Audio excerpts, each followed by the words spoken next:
Dad, stop wasting my money on this garbage, Jason screamed, throwing the vintage bond paper into the trash can right in the middle of the crowded five-star restaurant. He pointed a finger at my face, trembling with rage. From tomorrow, your allowance is cut to 0. You stay in your room and you do not embarrass me again. I looked at my son, then at my daughter-in-law, Valerie, who was smirking behind her wine glass. I did not say a word. I simply walked away. But what Jason did not know was that the money he claimed I was wasting was never his. It was mine. All of it. The next morning when he woke up to buy his new Porsche, he would find his bank accounts empty, his credit cards frozen, and his CEO title revoked. And me. I would be gone, leaving behind nothing but that crumpled $50 bond. I am Conrad King, and this is how I taught my ungrateful son the hardest lesson of his life. If you enjoy stories about justice being served, please like and subscribe and tell me in the comments if you have ever dealt with ungrateful family members. The crystal chandeliers of the Emerald threw a golden light over the tables, but it felt like a spotlight of interrogation. This was the most expensive restaurant in Boston, the kind of place where a glass of water cost more than a typical lunch. We were there to celebrate my grandson Sammy turning 10. The room was filled with the city elite business partners of my son Jason's socialite friends of my daughter-in-law Valerie, and men in suits who measured their worth by the size of their watches. I sat at the edge of the table trying to make myself small. My suit was old, the fabric worn at the elbows, a stark contrast to the Italian silk Jason was wearing. He sat at the head of the table laughing loudly at a joke made by a hedge fund manager, pouring expensive champagne as if it were tap water. Grandpa Sammy whispered, pulling on my sleeve. His eyes were big and round, the only innocent thing in this room. Did you bring it? I smiled, feeling the familiar crinkle around my eyes. I reached into the inner pocket of my jacket. My hand trembled slightly, not from age, but from a mix of anticipation and anxiety. I pulled out a small beige envelope. It was not much to look at. Inside was a $50 treasury bond. I had bought it the day Sammy was born 10 years ago. It was a tradition my own father had started. It was not about the money. It was about patience. It was about watching something grow slowly over time. It was about value. Happy birthday, Sammy, I said softly, handing him the envelope. This is for your future. Sammy reached for it, a genuine smile spreading across his face, but before his fingers could touch the paper, a hand snatched it away. It was Jason. He held the envelope up like it was a piece of dirty tissue. He ripped it open and pulled out the bond. A phone. He looked at it and let out a short, cruel laugh. $50, he announced loudly enough for the entire table to hear. The conversation around us died down. $50. Dad, are you serious? We are at the Emerald. The tip for the valet is more than $50. Jason, I said, keeping my voice low, trying to save what little dignity I had left. It is a bond. It matures. It teaches him the value of saving. Value. Jason scoffed. He crumpled the bond in his fist. You want to teach him value? Look around you, Dad. This dinner costs $10,000. That is value. You giving him this scrap of paper is not a gift. It is an insult. It is you being a cheap old man who still thinks it is 1970. He threw the crumpled ball of paper into the ice bucket where the champagne was cooling. Stop wasting my money on this garbage, he hissed. Valerie chimed in, leaning over to whisper to the woman next to her, but loud enough for me to hear. You have to forgive him. He is getting senile. We let him live with us out of charity, but he just does not understand how the modern world works. He is a drain on our resources, but what can we do? The guests chuckled, a polite, uncomfortable sound. They looked at me with pity. The poor old father living off his successful son. The leech. The burden. I looked at Sammy. He was looking down at his plate, his face red with shame. He wanted to cry, but he knew his mother would pinch him if he ruined the mood. I slowly pushed my chair back. The legs scraped against the marble floor, a harsh sound in the quiet room. "Where are you going?" Jason asked, annoyed. "We have not cut the cake yet. Do not make a scene." "I am going home," I said quietly. "I am tired. Suit yourself." Jason waved his hand dismissively. "Just do not expect the driver to take you. He is busy. You can take the bus. It is cheaper. Just your style." I walked out of the dining room, my back straight. I could feel their eyes on me. I could hear their whispers. I walked past the maitre d' who looked at my worn shoes with disdain. I walked out into the cool Boston night. But I did not go to the bus stop. I walked to the parking lot where my old Ford sedan was parked in the furthest corner, hidden away from the Ferraris and Lamborghinis, so it would not lower the property value of the lot. I had just unlocked the door when I heard heavy footsteps running behind me. It was Jason. For a second, a foolish, hopeful part of me thought he was coming to apologize. I thought maybe he realized he had gone too far, that maybe the son I raised was still in there somewhere, buried under the layers of arrogance and greed. "Give me the keys," he demanded, holding out his hand. What? I asked, confused. "The keys to the car, Dad." "Give them to me." "Jason, this is my car. I bought this car 15 years ago. And who pays for the gas?" Jason stepped closer, looming over me. "Who pays for the insurance? Who pays for the repairs?" "I do. Everything you have is because of me. You live in my house. You eat my food. You drive a car that I pay to keep on the road. And tonight, you embarrassed me. You made me look cheap in front of the investors." He snatched the keys from my hand. "You are grounded," he said, and he was not joking. "From tomorrow, you stay in the house. You do not leave the estate. And that allowance of $400 a month. Cancelled. You do not need money. You have everything you need right there. If you are going to act like a child, I will treat you like one." I looked at him. I looked at the man standing before me in his $5,000 suit.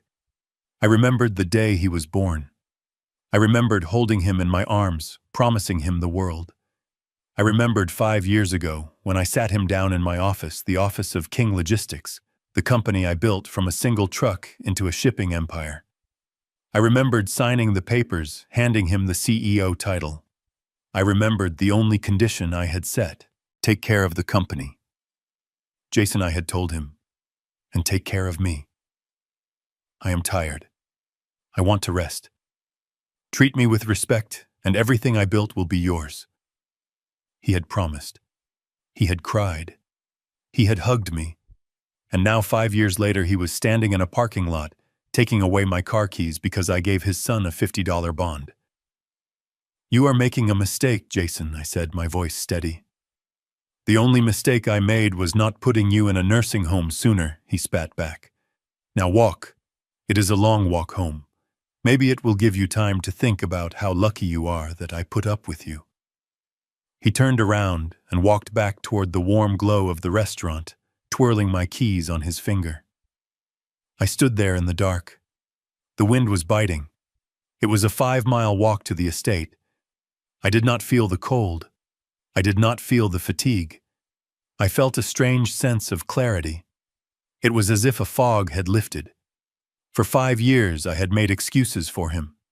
I told myself it was the stress of the job. I told myself it was Valerie's influence. I told myself he would mature. But tonight, the denial died. I started walking. I did not walk like an old man. I walked with the rhythm of a man who had negotiated with union leaders on the docks of South Boston. I walked with the pace of a man who had stared down hostile takeovers. I reached the estate just after midnight. It was a sprawling mansion in Brookline with manicured lawns and a 12-foot iron gate. Jason and Valerie lived in the main house with its 10 bedrooms and heated floors. I lived in the servants' quarters, a small converted apartment in the basement near the boiler room. Valerie had suggested it, saying it would be easier for me no stairs to climb. But I knew the truth. They wanted me close enough to use as a babysitter or a punching bag, but far enough away that they did not have to see me. I entered my room. It smelled of damp concrete. The furniture was old cast-offs from when they redecorated the main house. I sat on the edge of the single bed. I did not turn on the light. I did not need it. I reached down and took off my left shoe. I pulled out the insole. Underneath, taped securely to the heel, was a small black micro SD card. I peeled it off.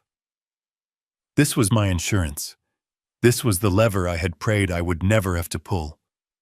When I handed the company over to Jason, I had my lawyer Sullivan draft a very specific trust agreement. It was a revocable living trust. Jason thought he owned the shares. He thought he owned the house. He thought he owned the accounts. But he was only the beneficiary. I was the grantor, and I had retained the power to revoke everything at any time for any reason. We called it the Doomsday Clause. I walked over to the small dusty desk in the corner. I pulled out an old laptop that Jason thought was broken. It was not. It was a satellite-linked secure terminal that bypassed the house network entirely. I inserted the card. The screen glowed blue, illuminating my face. I typed in a sequence of numbers. Then I picked up a burner phone I had kept hidden in a hollowed-out book on the shelf. I dialed a number I had not called in 5 years. It rang once. Yes, a gravelly voice answered. It was Sullivan. He was awake. I knew he would be. Sullivan never slept. "It is Conrad," I said. There was a pause on the other end. Then Sullivan spoke, his voice devoid of surprise. "Is it time?" "It is time," I said. "Jason crossed the line tonight. He humiliated me. He hurt Sammy. And he told me to stop wasting his money." I heard the click of a lighter on the other end, then the exhale of cigar smoke. "So what are the instructions, Conrad?" "Execute the Doomsday Clause," I said, staring at the picture of my late wife, Catherine, on the desk. "I want it all gone, Sullivan. Freezing the assets is not enough. I want a total recall." "Understood," Sullivan said. "And the liquidity?" "Move it," I ordered. "Empty the operating accounts. Empty the personal checking. Empty the savings. Transfer the $12 million in liquid cash to the offshore holding in the Cayman Islands. Leave him with nothing but the change in his pockets." "And the house?" Sullivan asked. "It belongs to the trust," I said. "Eviction notice immediately." "Very well," Sullivan said. "It will be done by 8 a.m. What about you?" "I am leaving," I said. "I am taking the bond, and I am disappearing." "Do you need extraction?" Sullivan asked. "No," I said. "I have a plan. Just make sure the accounts are dry before he buys his morning latte. Consider it done, old friend." I hung up. I closed the laptop.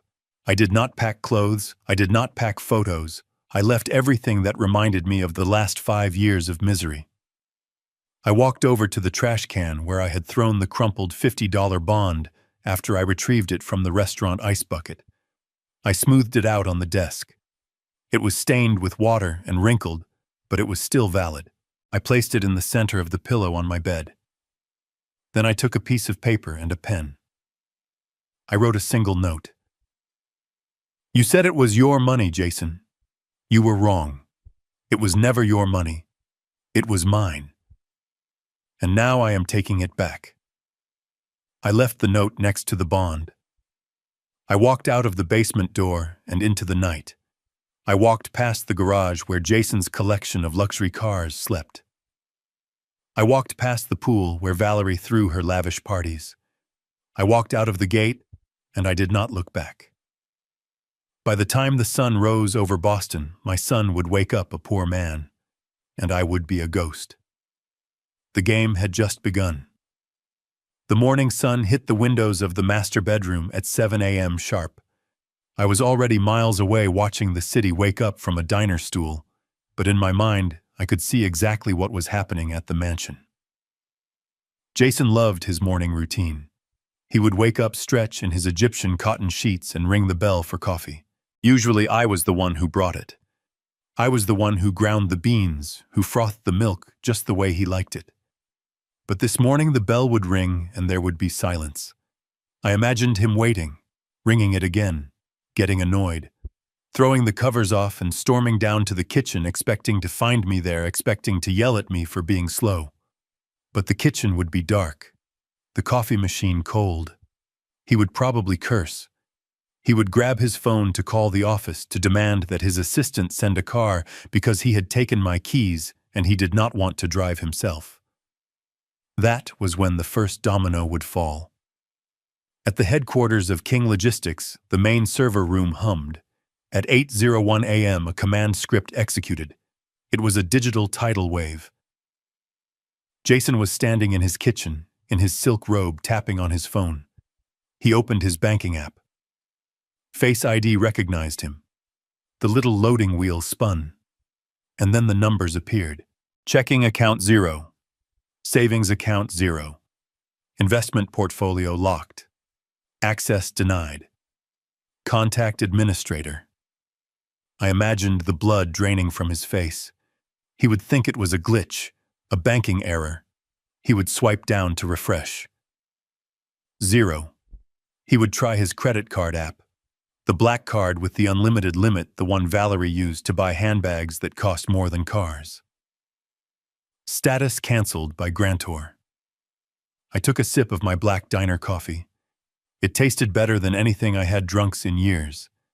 It tasted like freedom. Back at the mansion, Valerie would be in the shower. She liked her showers scalding hot. But the utilities for the estate were not in Jason's name. They were in the name of the trust. And Sullivan was efficient. I imagined the water pressure dying, the lights flickering and going out, the heated floors turning cold. Valerie screaming, "Jason, what is going on?" Jason running up the stairs, panic rising in his throat. "Babe, the bank app is down," Jason would yell, "and the power is out." "Call the electric company." Valerie would shriek, wrapped in a towel dripping wet. "Call your father, tell him to fix the fuse." That is when they would remember. They would run down to the basement. They would kick open the door to my room, ready to scream, ready to blame, ready to demand. And they would find the silence. They would see the empty bed. They would see the wrinkled $50 bond on the pillow. And they would read the note. It was never your money. I checked my watch. It was 8:30. Right about now, Jason would be trying to call Sullivan. He would be demanding answers. He would be threatening to sue. And Sullivan would be sitting in his leather chair, calmly explaining that under Section 14, Paragraph B of the King Family Trust, the grantor reserved the right to remove any beneficiary who displayed gross misconduct or moral turpitude, publicly humiliating the founder at a birthday party. That counted as gross misconduct. I paid for my coffee with cash. I tipped the waitress $20. "Keep the change," I said. She looked at me surprised. "Thanks, sweetie. You have a good day." "Oh, I will," I said, standing up and putting on my coat. "I am going to have the best day of my life." I walked out of the diner and hailed a taxi. "To the airport," I said. "Where are you flying to?" the driver asked. "I am not flying anywhere," I said. "I am going to meet a friend in the private hangar." Because while Jason and Valerie were running around their dark, cold mansion, trying to figure out how to buy groceries with $0, I had a meeting to attend.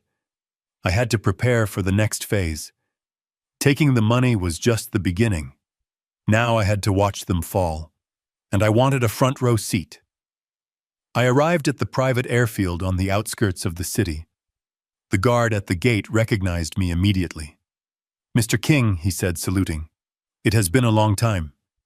"It has been too long, Mike," I said. He opened the gate. The taxi drove me to Hangar 4. Inside, sitting on the polished concrete floor, was my Gulfstream G650. Jason had wanted to sell it. He said it was too old, that we needed the newer model. I had told him no. I told him it was a company asset. But legally, it belonged to me personally.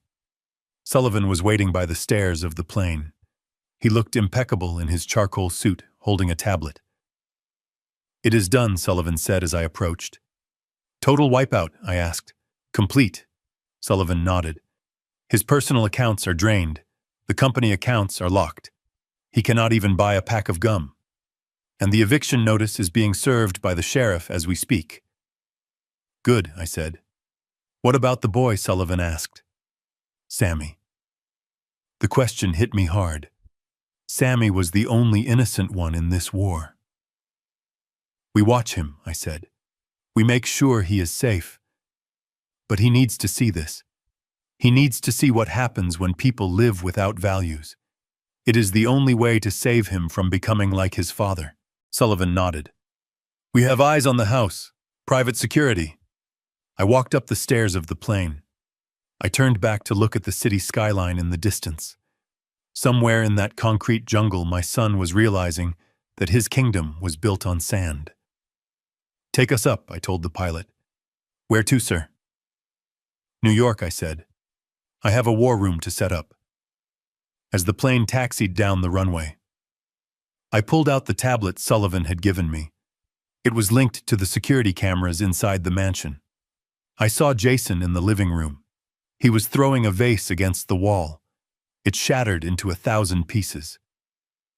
Valerie was crying on the sofa, holding her phone, probably trying to call her rich friends for help, but finding out that fair-weather friends disappear when the credit cards stop working.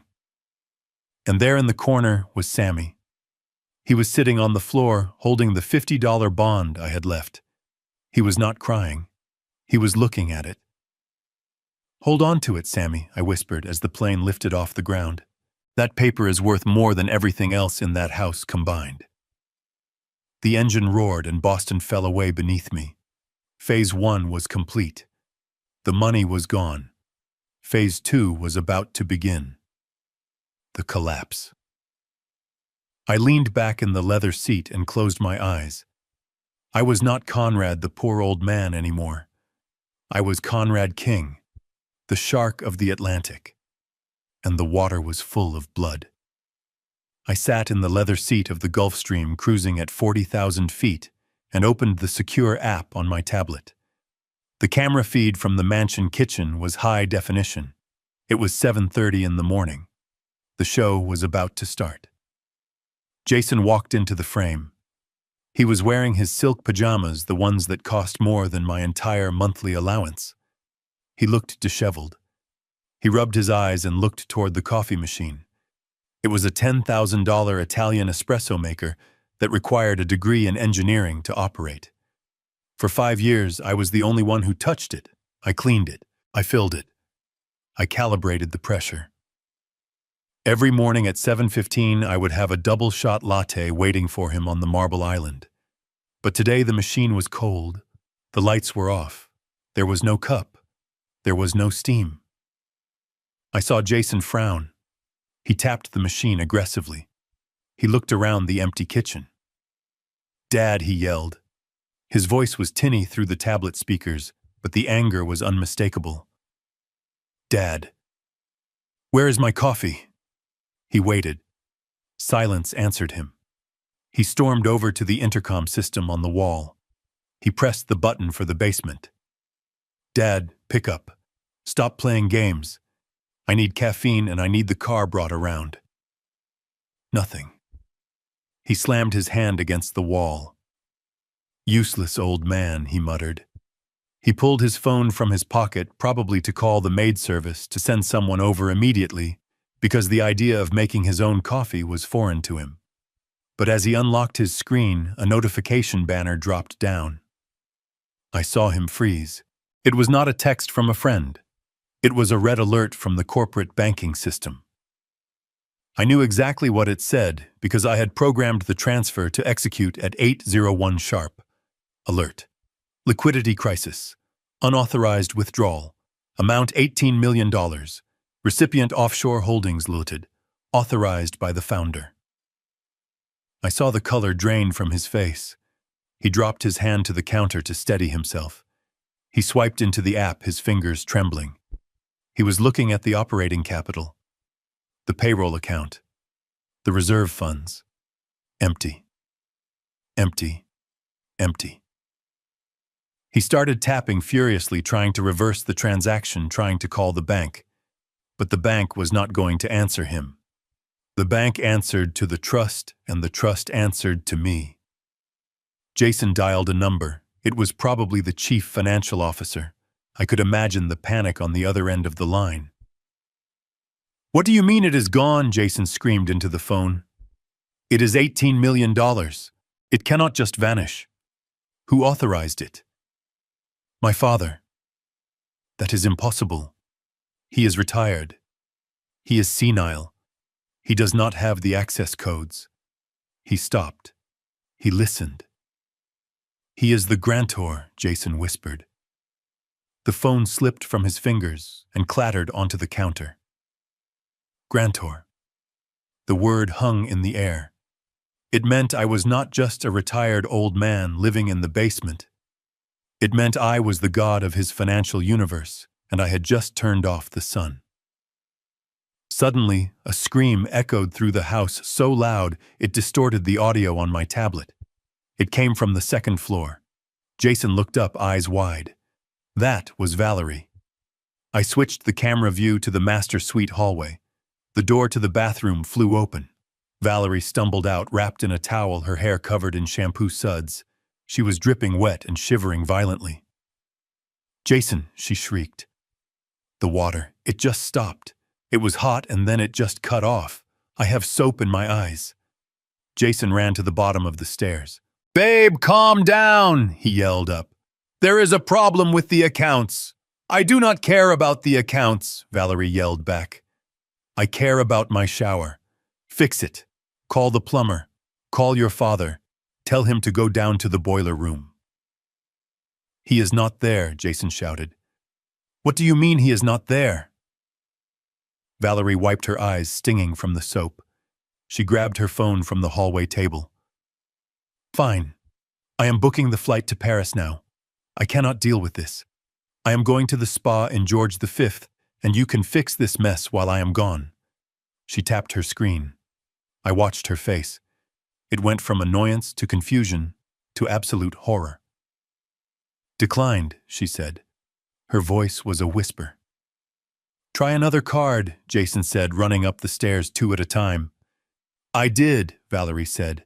"The platinum, the black card, the joint account. Declined, declined, card reported stolen, stolen." Jason reached the top of the stairs, breathless. "It says the account holder reported the card stolen and requested an immediate freeze."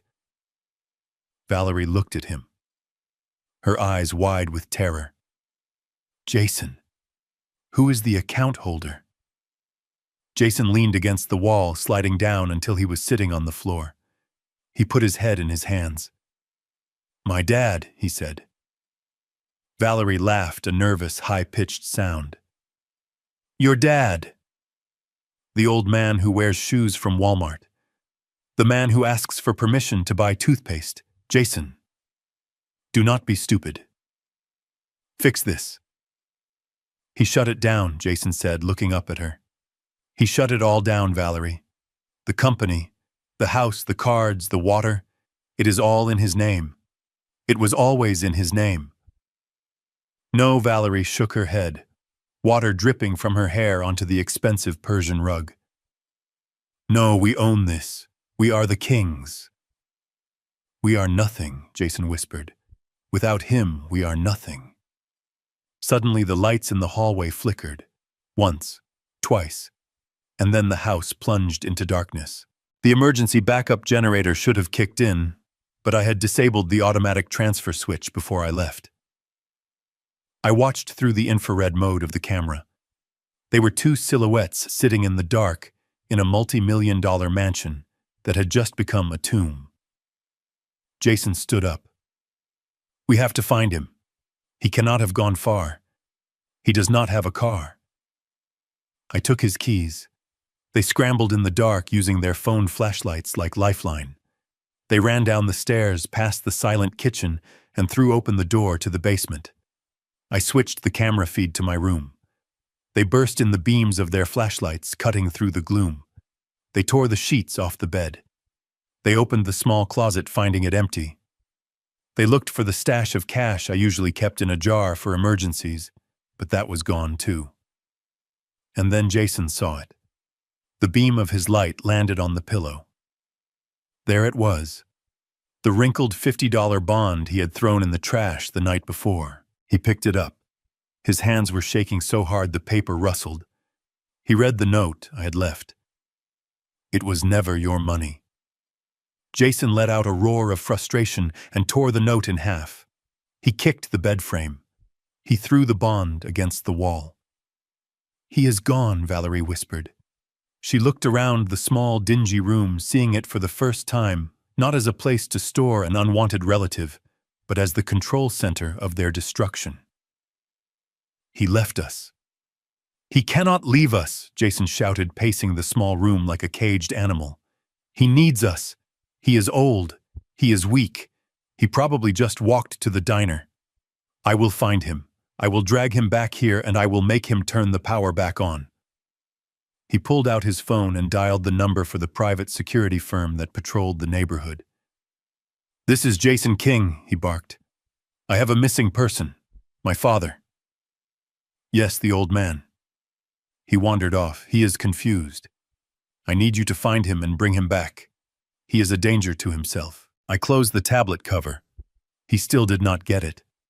He still thought he was in control. He thought this was a tantrum. He thought he could bully me back into submission. He had no idea that he was no longer the CEO of King Logistics. He was just a man standing in the dark in a house he did not own, wearing pajamas he could no longer afford. I looked out the window of the plane. The clouds were thick below us. Sullivan handed me a glass of water. "They are in the dark?" I asked.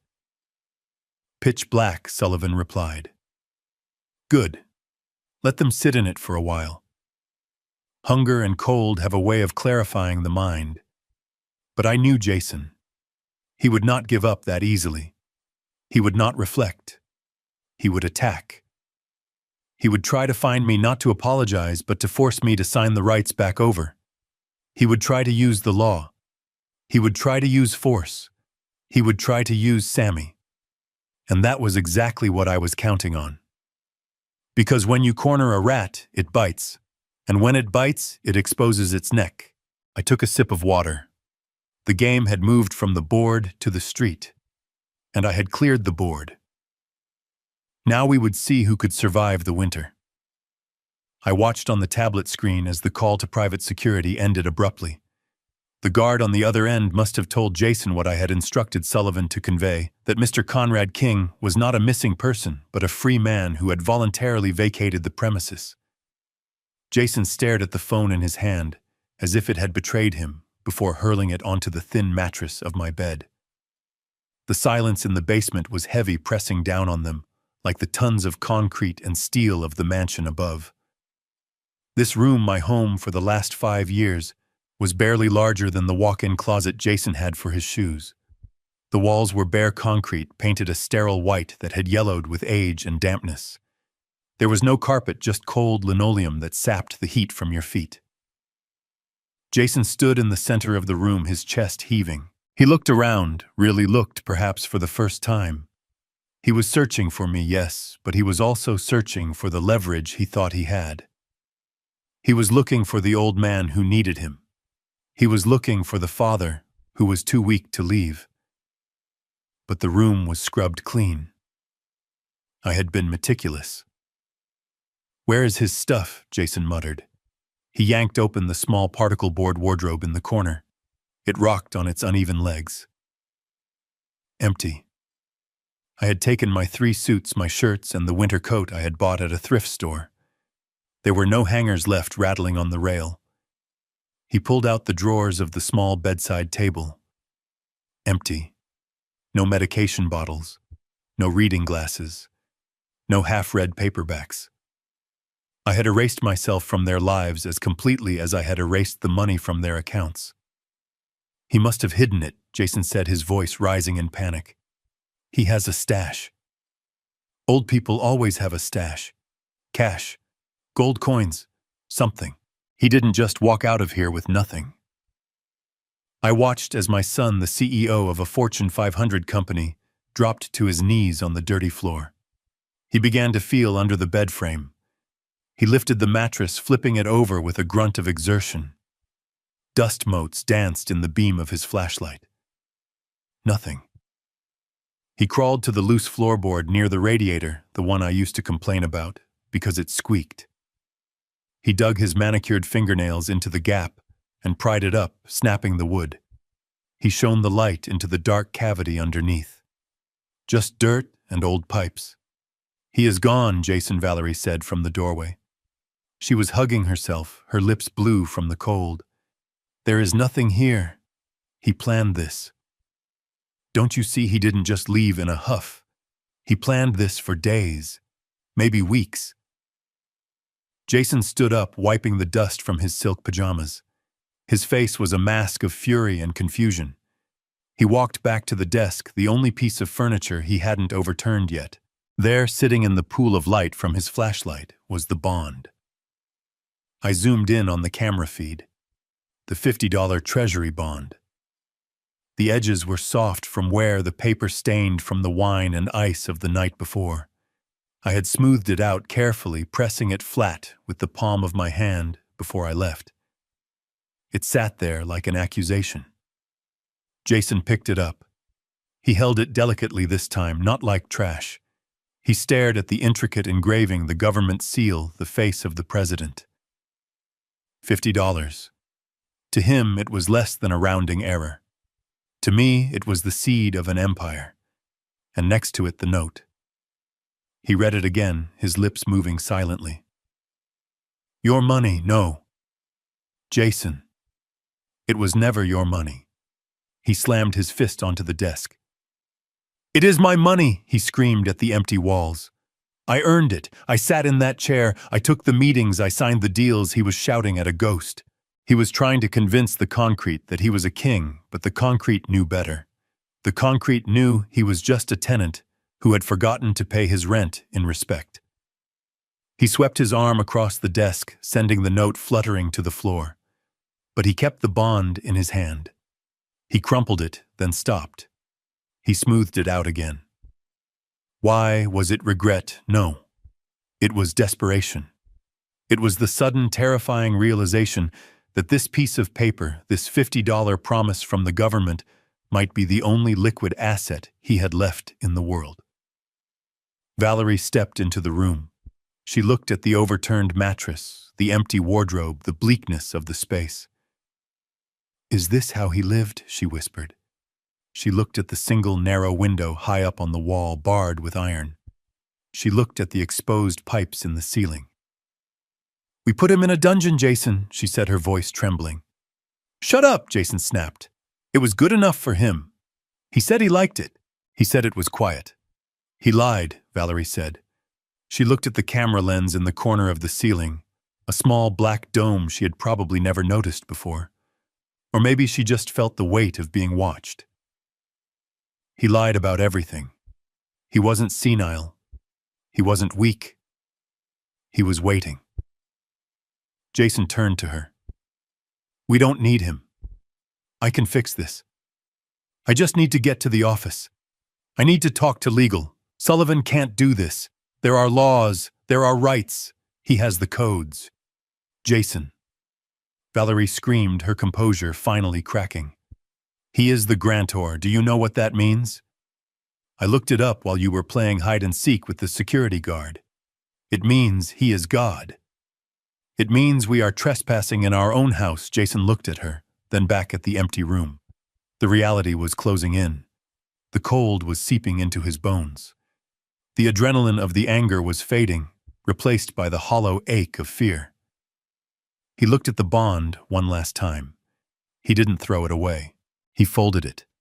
He folded it carefully into a small square and put it in the pocket of his pajama bottoms. Let's go, he said, his voice low. Where? Valerie asked. To the office, Jason said. We walk. They turned and left the room, leaving the door swinging on its hinges. I watched the empty space for a moment longer. The overturned mattress, the dust, the silence. It was a tomb, yes. But it wasn't mine anymore. It was the tomb of their arrogance. I closed the app on my tablet.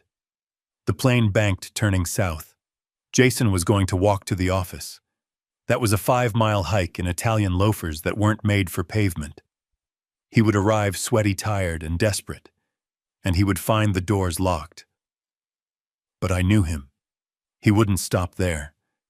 He would go to the one place he thought he could still exert power. He would go to the lawyers. He would try to fight me with paper. He didn't know it. I had bought the paper factory 40 years ago. I signaled the flight attendant. Breakfast, sir, she asked. Yes, I said. Coffee. Black. And bring me the phone. I need to make a call to the district attorney. Because emptying the accounts was just the opening move. Now it was time to expose the rot. It was time to show the world that the CEO of King Logistics wasn't just broke. He was a criminal. The real storm was just beginning. It took Jason nearly 2 hours to reach the glass and steel tower in the financial district.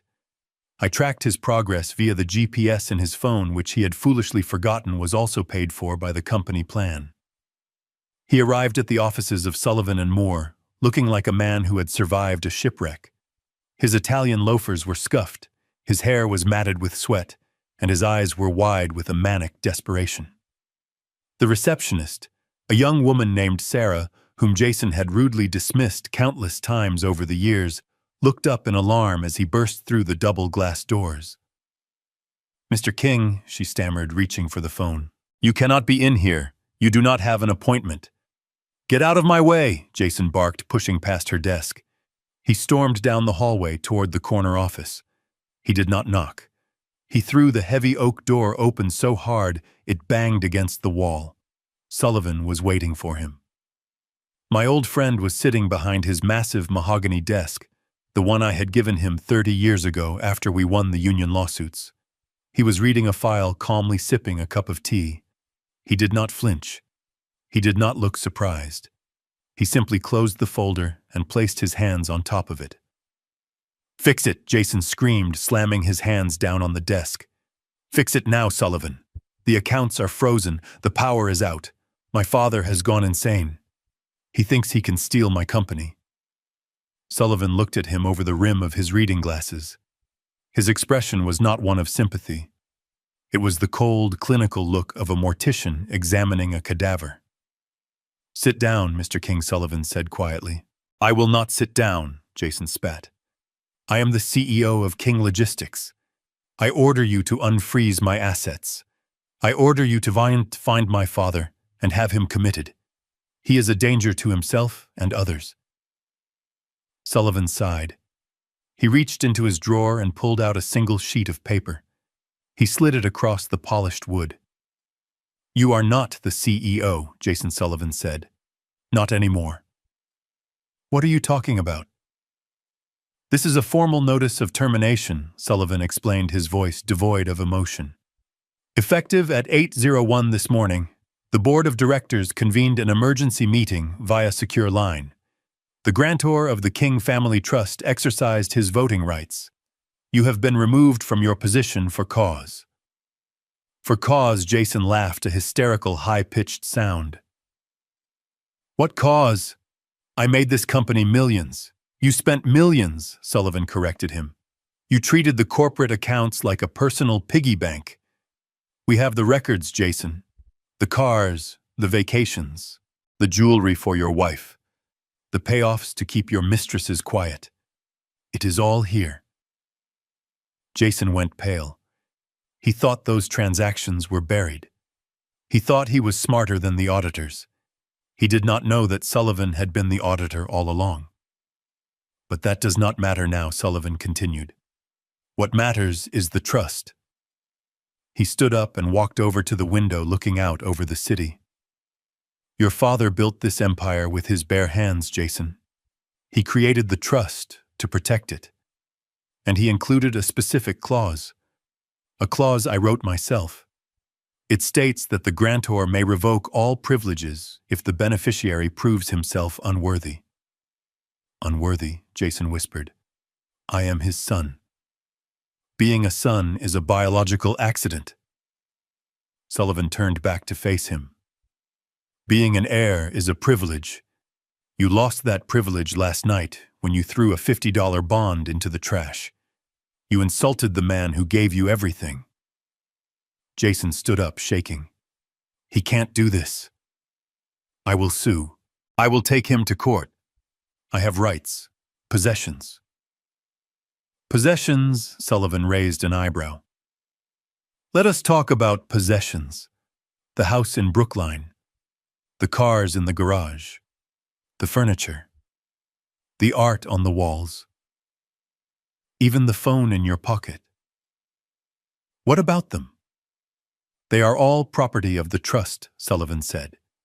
And since you are no longer a beneficiary, you are currently trespassing on private property. Jason froze. I have the eviction order here. Sullivan tapped the folder. You have 24 hours to vacate the premises. You and your wife. If you are not gone by noon tomorrow, the sheriff will remove you by force. And Jason, do not try to take anything. We have cataloged every item in that house. If a single silver spoon is missing, I will have you arrested for theft. This was the moment I had been waiting for. The moment the reality truly hit him. He was not just fired. He was homeless. You are bluffing, Jason hissed.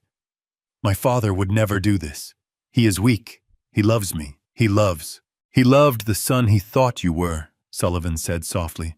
But he hates the man you have become. Jason's face twisted into a mask of pure, ugly rage. The veins in his neck bulged. He let out a guttural roar and lunged across the desk.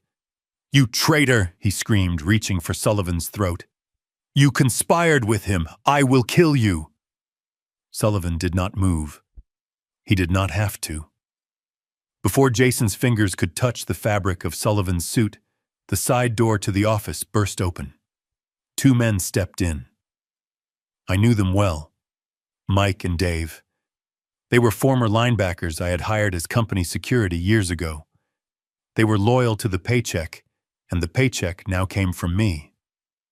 Mike grabbed Jason by the back of his jacket and the belt of his trousers. Dave grabbed his arms. Get off me, Jason shrieked, kicking his legs in the air like a toddler. Do you know who I am? I am Jason King.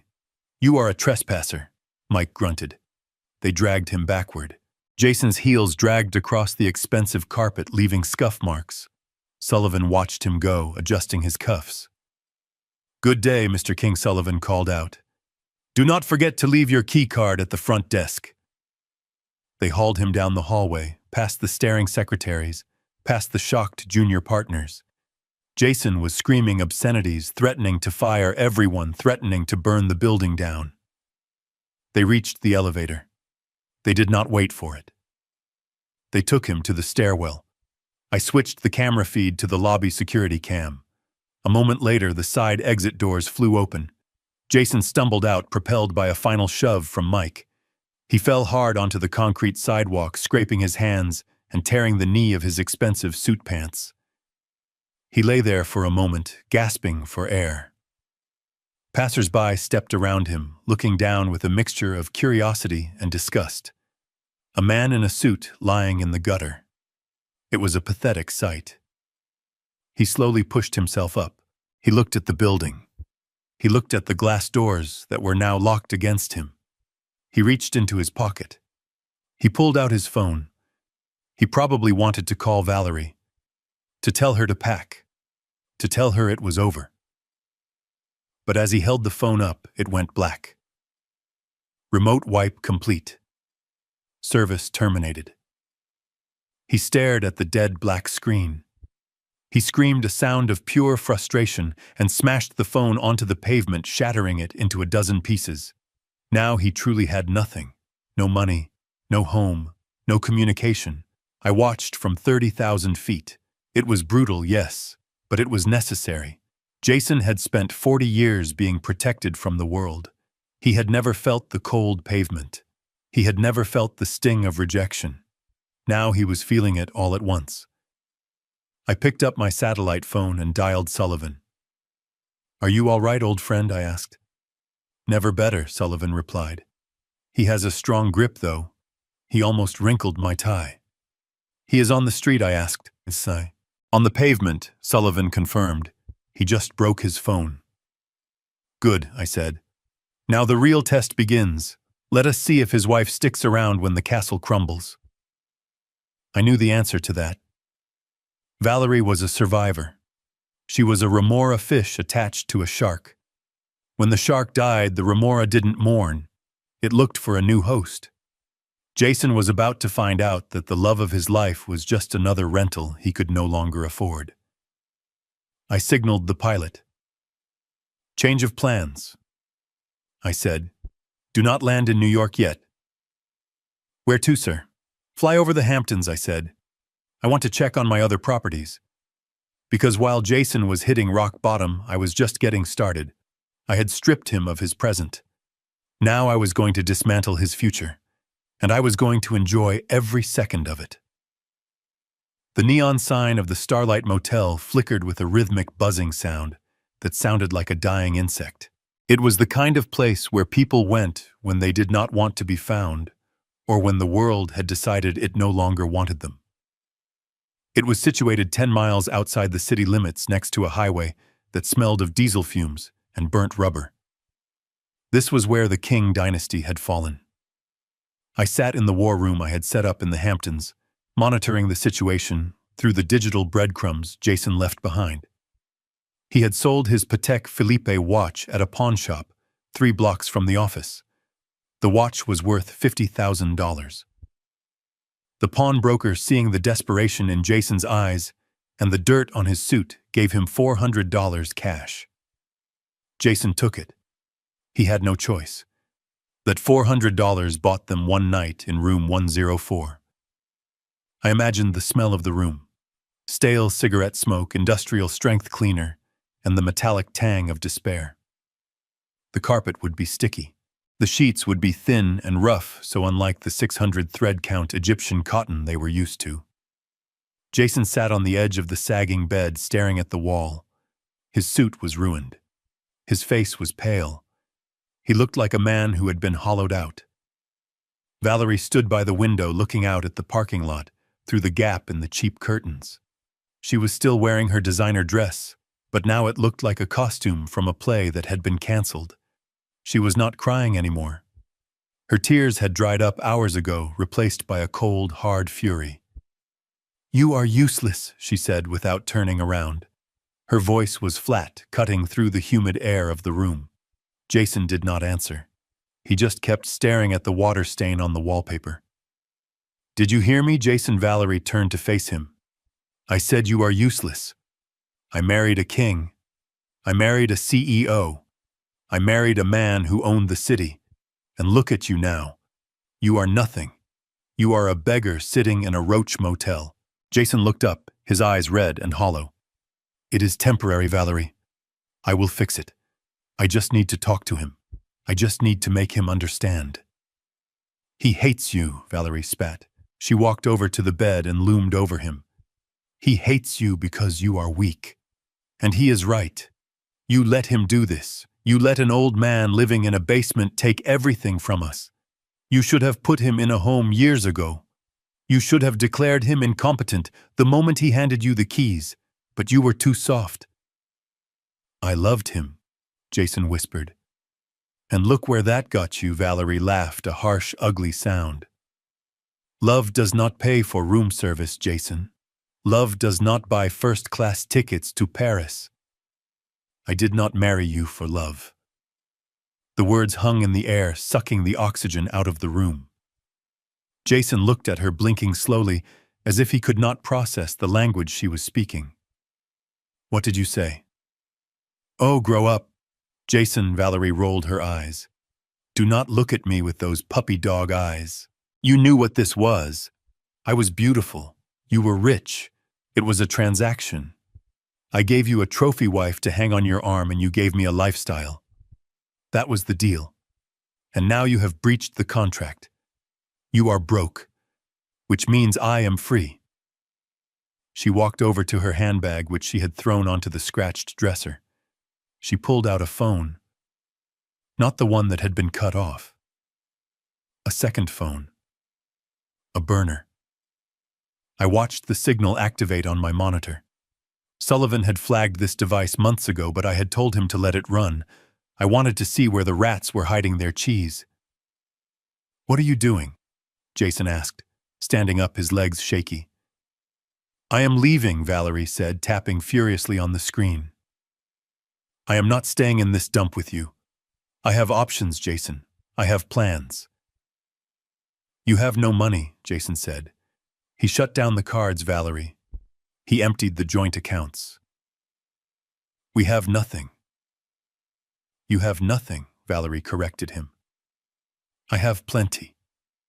She held the phone up triumphantly. "For the last 3 years, I have been skimming," she said. "Every time you got a bonus, every time we flipped a property, every time you gave me an allowance for charity galas, I took a little off the top. I built a nest egg, Jason. An exit strategy. Because I always knew you would crash eventually. You are not your father. You never were." Jason stared at her, his mouth open. "How much?" $500,000. Valerie smiled. It was a predator smile, sitting in an offshore account in the Cayman Islands. Untouchable. "It is enough to get me to Europe. Enough to start over with someone who actually knows how to be a man." Someone. Jason stepped closer. "Who is someone?" "Marco," she said. "Her personal trainer. The one Jason paid $300 an hour to keep his wife in shape. He is waiting for me in Zurich. He has a villa. And now I have the cash to pay for the champagne." She looked at the phone screen, ready to initiate the transfer. Ready to book her ticket out of his life. "Goodbye, Jason," she said. "Enjoy the motel." She pressed the transfer button. I watched the data packet travel across the network. It hit the banking server in the Caymans. It requested authorization. And then my trap snapped shut. Valerie frowned. She tapped the screen again. The color drained from her face. It was the same look Jason had worn that morning in the kitchen. The look of total, absolute shock. "What is this?" she whispered. "What is it?" Jason asked, a bitter hope rising in his voice. "It says account frozen," she stammered. "It says funds seized by the King Family Trust. Authorization code 001. She looked up at Jason, her eyes wide with terror. "He found it," she whispered. "The old man found it." Jason started to laugh. It was a low, rumbling laugh that built into a hysterical cackle. He sat back down on the bed, clutching his stomach. "He blocked you," he wheezed. "He blocked your exit strategy." Valerie screamed. She threw the burner phone against the wall, shattering it. She fell to her knees, tearing at her perfectly styled hair. "My money. It was my money. I stole it fair and square." "It was never your money," Jason said, his voice cold and dead. "It was his money. It was always his money. Even the money you stole from me was his money." He looked at his wife, the woman he had showered with diamonds and cars. He saw her for the first time. He saw the greed etched into the lines of her face. He saw the contempt in her eyes. "So you are stuck here," Jason said. "With me. With the beggar. With the failure. And Marco will have to wait in Zurich alone." Valerie looked at him with pure hatred. "I will leave anyway. I will hitchhike. I will sell my body. I will do anything to get away from you." "Go ahead," Jason gestured to the door. "The highway is right there. But it is cold outside, Valerie. And those heels are not made for walking." She slumped against the dresser, defeated. She slid down to the floor, pulling her knees to her chest, sobbing not for the loss of her husband, but for the loss of her $500,000 golden parachute. I watched them from my screen. Two people who had everything now reduced to fighting over scraps in a room that cost $40 a night. They had hit the bottom, or so they thought. But I knew something they did not. I knew that the despair of this night would breed desperation, and desperation makes people do reckless things. Jason was not going to accept this. He was going to try to fight back. And since he could not fight me with money, he would try to fight me with the only thing he had left, his bloodline. He would come for Sammy. He would try to use the boy as a pawn, as leverage, to force me to open the accounts. I picked up the phone and called the private security detail I had stationed outside my grandson's boarding school. Double the guard, I ordered. No one gets near that boy. Not his father, not his mother. No one but me, because the night was dark, but the dawn was coming. And when the sun rose, Jason King would realize that he had not just lost his fortune, he had lost his soul. And I was coming to collect the debt. The sun had not yet risen over the highway when Jason and Valerie decided that if they could not be rich, they would be dangerous. I was monitoring them through a listening device Sullivan's team had managed to plant in their motel room, while they were arguing with the front desk clerk over the bill. The audio feed was crackly, but the intent was crystal clear. Desperation strips away the veneer of civilization, and what was left of my son was something primal and ugly. We cannot fight him with lawyers. Jason paced the cramped room, his voice jagged with lack of sleep. Sullivan has the courts tied up. The accounts are locked tight. By the time we get a hearing, we will be starving in the street. We need a shortcut. What kind of shortcut? Valerie asked from the corner where she was nursing a cup of stale vending machine coffee. He is the grantor Jason. He holds all the cards. He is 72 years old, Jason snapped. He is an old man living alone. We do not need to beat him in court. We just need to control him. I leaned closer to the speaker in my war room. I wanted to hear this. I wanted to hear the exact moment my son decided to cross the line from ungrateful to criminal. We get him declared incompetent, Jason said. His voice dropped to a conspiratorial whisper. We find him. We grab him. We say he is having a breakdown, that he wandered off, that he is a danger to himself. And then what? Valerie asked. Then we take him to Dr. Vane, Jason replied. I knew the name. Dr. Vane was a disgraced psychiatrist who operated out of a strip mall clinic on the South Side. He had lost his license twice for overprescribing opioids, but he always found a way back. He was the kind of doctor who would sign a death certificate for a living man if the price was right. We take him to Vane. Jason continued, the excitement building in his voice. We pump him full of Thorazine. We make him compliant. We put a pen in his hand and we guide his signature on a power of attorney transfer. Once I have that signature, I reverse the trust. I fire Sullivan. I take it all back. And then Valerie asked, her voice devoid of any moral objection, only practical concern. Then we put him in a home, Jason said coldly. A secure facility, one with high walls and no visitors. We keep him medicated. He spends the rest of his days drooling at a wall and we get our lives back. It was a solid plan. Evil but solid. It relied on the one thing they thought they had on their side, my age. To the outside world, a sudden disappearance followed by erratic financial behavior could easily look like dementia. But they had a problem. They did not know where I was. I need a bloodhound, Jason said. Someone dirty. Someone who does not ask questions about why a son wants to bag and tag his own father. He made a call from the prepaid burner phone he had bought at the gas station. He called a man named Russo. I knew Russo too. He was a private investigator who had been kicked off the force for planting evidence. He was cheap, he was brutal, and he was exactly the kind of man Jason would attract. Find him.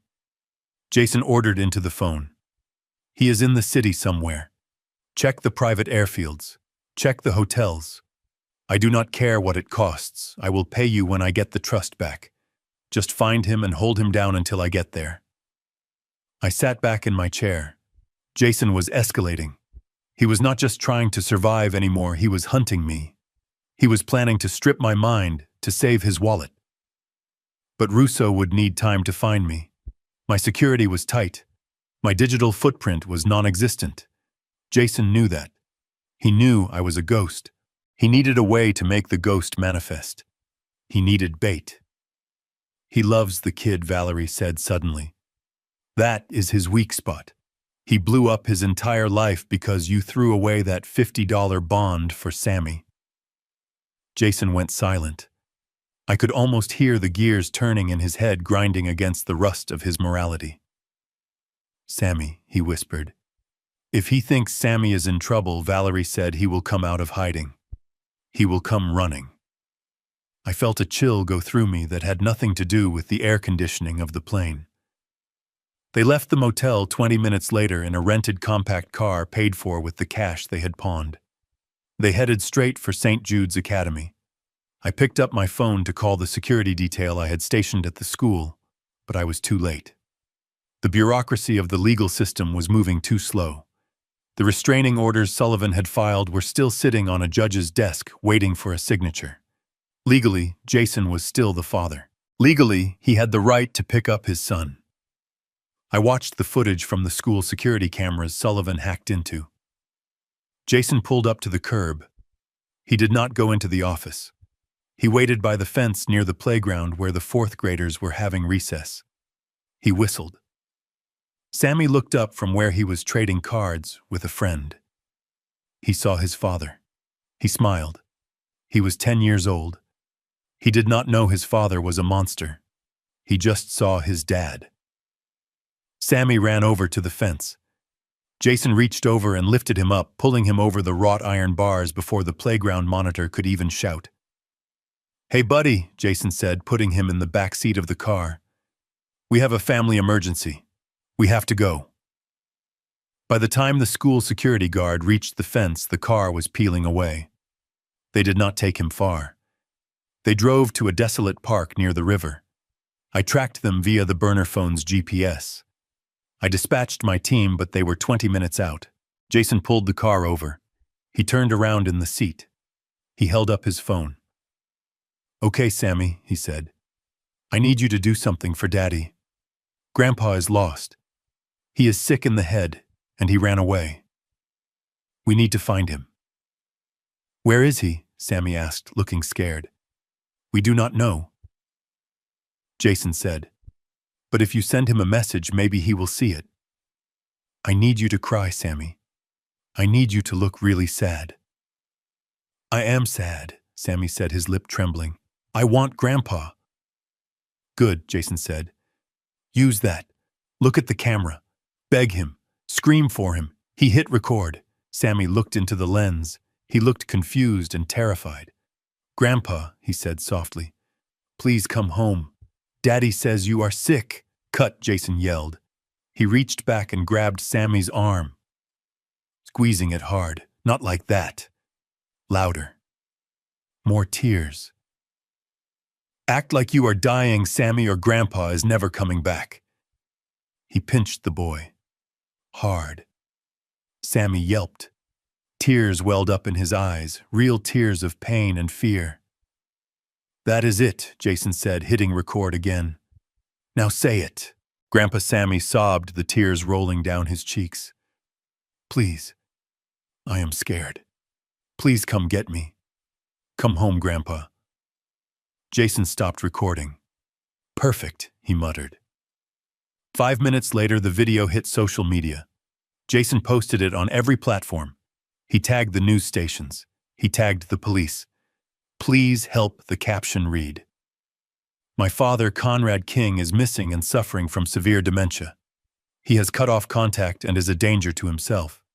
His grandson is heartbroken. If you see him, please contact us immediately. He needs medical attention." I watched the video on my tablet. I watched my grandson crying real tears caused by his father's cruelty. I watched Jason weaponize the innocence of a child to lure me into a trap of chemical lobotomy. My hand crushed the glass of water I was holding. It shattered, slicing my palm, but I did not feel the pain. Sullivan looked at me, his face pale. Conrad, do not go. It is a trap. They want you to show up so Russo can grab you. I know it is a trap, I said, standing up, blood dripping from my hand onto the expensive carpet. Then let the police handle it, Sullivan said. We have the footage of him taking the boy. It is kidnapping. Police take too long, I said, and Jason is desperate. If I do not show up, he will hurt the boy again. He will escalate. He thinks I am a weak old man. He thinks I will come running blindly into his net. I walked to the door of the plane. He is right, I said. I am coming, but I am not coming to surrender Sullivan. I am coming to war. Get the car ready and call the hospital administrator. Tell him I am coming in for a checkup. Why the hospital? Sullivan asked, confused. Because Jason wants to catch me, I said. I am going to give him a target. I am going to let him think he has won. I am going to let him bring his dirty doctor and his fake papers and his thugs. And when he tries to put that needle in my arm, I am going to show him what happens when you try to bury a king. I looked at the frozen image of Sammy crying on the screen. You made a mistake, Jason, I whispered. You touched the one thing that was off limits. Now there is no mercy. Now there is only the end. The penthouse suite of the St. Regis Hotel was a fortress of solitude suspended 60 floors above the chaos of the city. The air was cool and scented with white tea, a stark contrast to the smell of mold and damp earth that had filled my nostrils for the last 5 years in that basement. Sullivan stood by the floor-to-ceiling windows, watching the rain lash against the glass, but my eyes were locked on the 80-inch screen mounted on the wall. The video played on a loop. It was everywhere. Twitter, Facebook. The local news channels were already running it with breaking news banners. The headline was always the same. Billionaire tycoon missing. Grandson pleads for return. I watched Sammy's face. I watched the way his lower lip trembled. I watched the terror in his eyes. The world saw a boy missing his grandfather. They saw a tragic family drama where the poor son was desperately trying to save his senile father. They saw love. But I saw the truth. I saw the hostage tape. Freeze it, I said, my voice low and rough like gravel grinding in a mixer. Sullivan picked up the remote and paused the image. The frame froze on Sammy's face just as he let out a sob. Zoom in, I ordered. On his arm, the left one, just above the elbow. The image expanded. The pixels sharpened. Technology was a beautiful and terrible thing. It could hide sins, but it could also expose them if you knew where to look. There it was. It was faint. A reddish-purple bruise blossoming on the pale skin of my grandson's arm. It was the shape of a crescent moon. It was the mark of a fingernail digging into flesh. I felt a coldness spread through my chest that had nothing to do with the air conditioning. It started in my heart and froze my veins until I felt like a statue made of ice. I knew that mark. I knew exactly how much pressure it took to leave a bruise like that on a child. That is not a cry for help, Sullivan whispered, stepping closer to the screen, his lawyerly detachment finally cracking. That is pain. He pinched him, I said. The words tasted like ash in my mouth. My son pinched his own child to make him cry for the camera. He hurt my grandson to sell a lie. I stood up and walked to the window. I looked down at the city lights blurring in the rain. Somewhere down there, Jason was feeling triumphant. He probably thought he had won.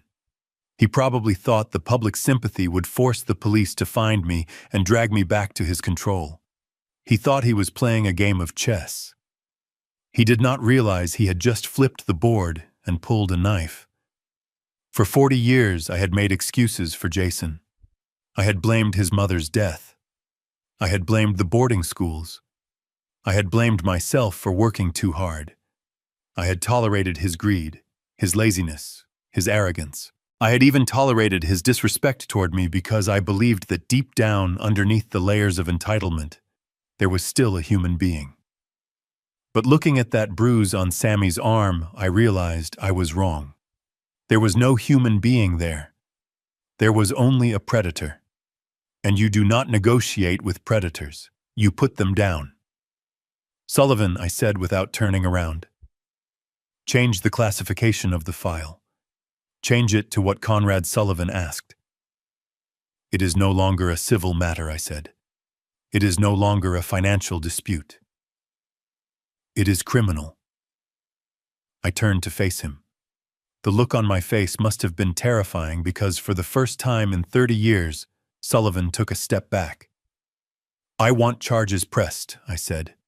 Kidnapping, child endangerment, assault, extortion, wire fraud. Construct a RICO case if you have to. I want him buried, Sullivan. I want him under the jail. Sullivan nodded slowly, pulling out his phone. The district attorney owes us a favor from the election campaign. I can have a warrant issued within the hour. No, I stopped him. Not yet.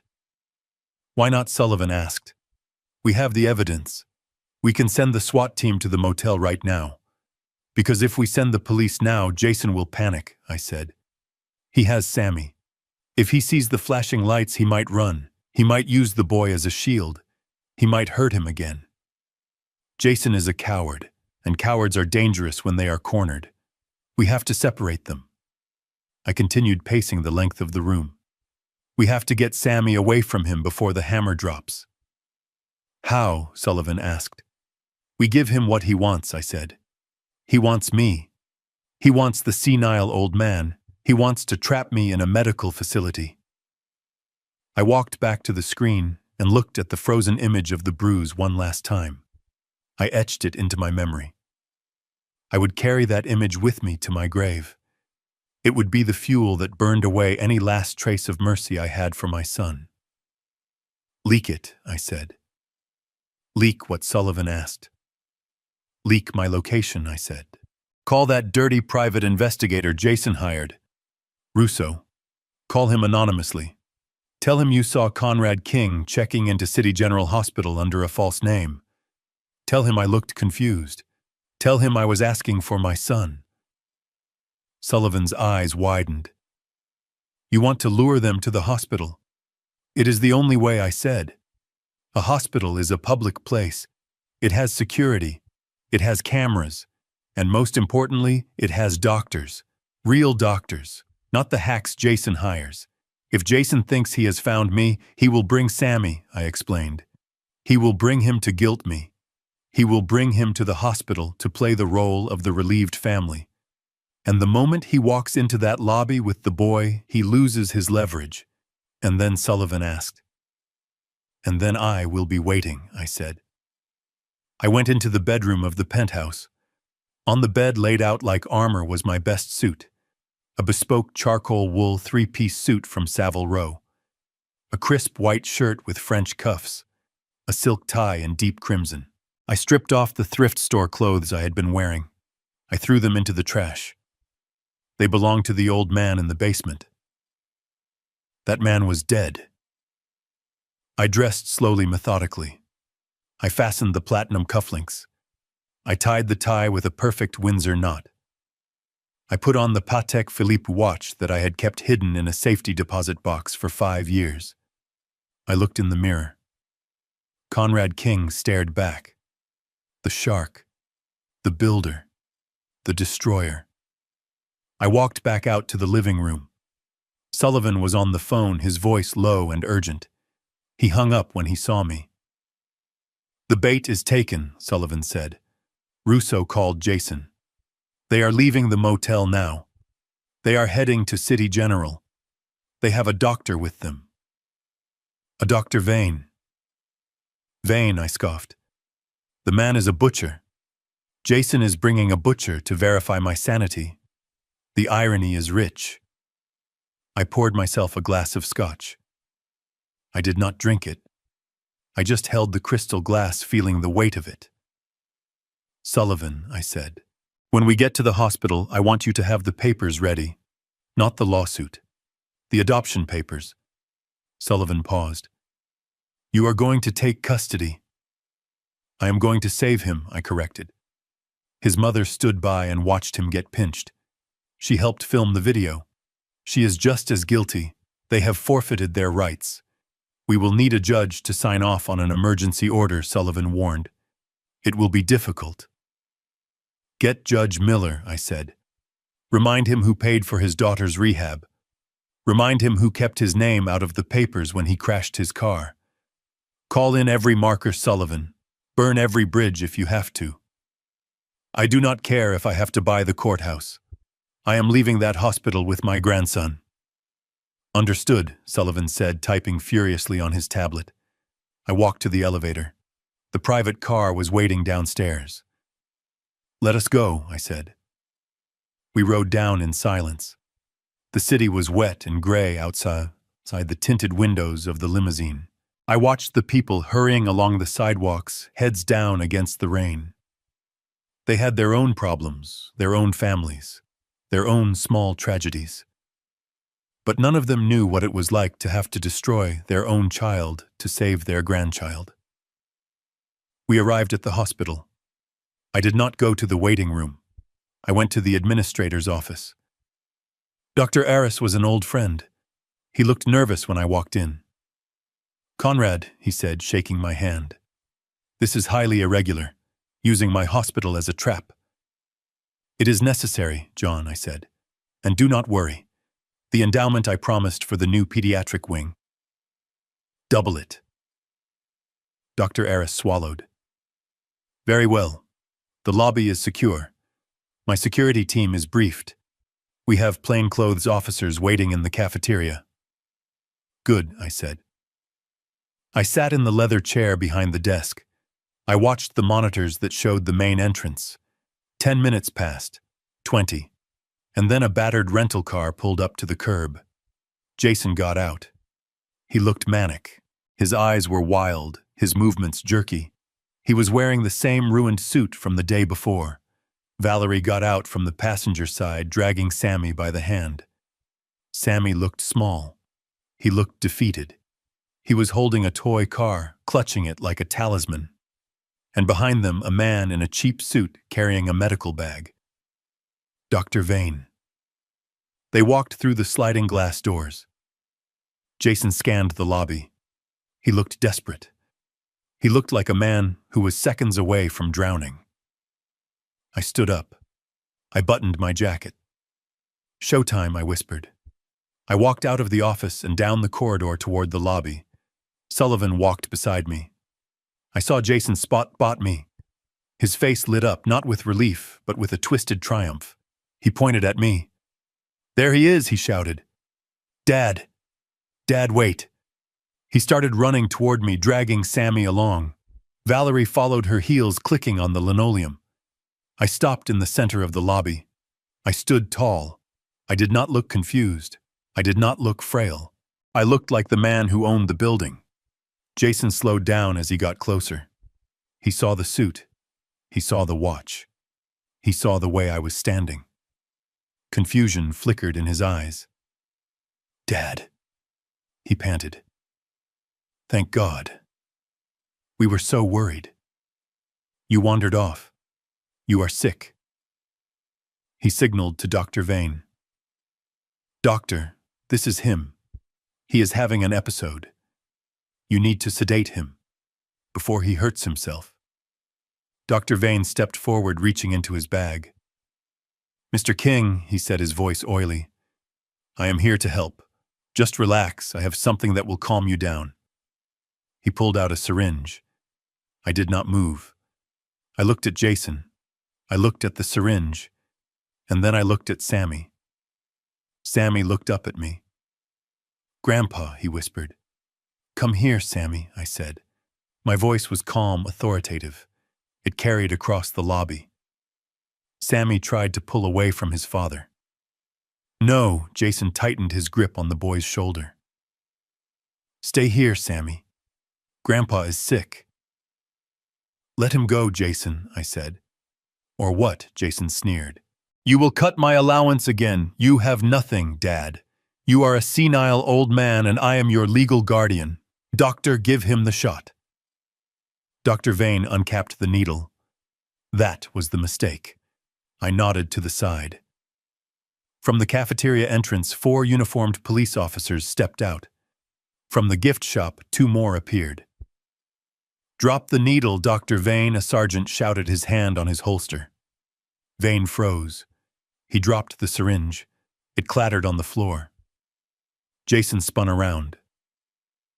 "What is this? What is going on?" I stepped forward, closing the distance between us.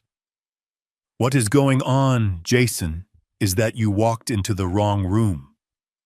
I looked him in the eye. "You touched him," I said, my voice low and dangerous. "You put your hands on him to hurt him." I pointed to the bruise on Sammy's arm. "That marks the end of my mercy." "Officers," I said, turning to the police, "take him."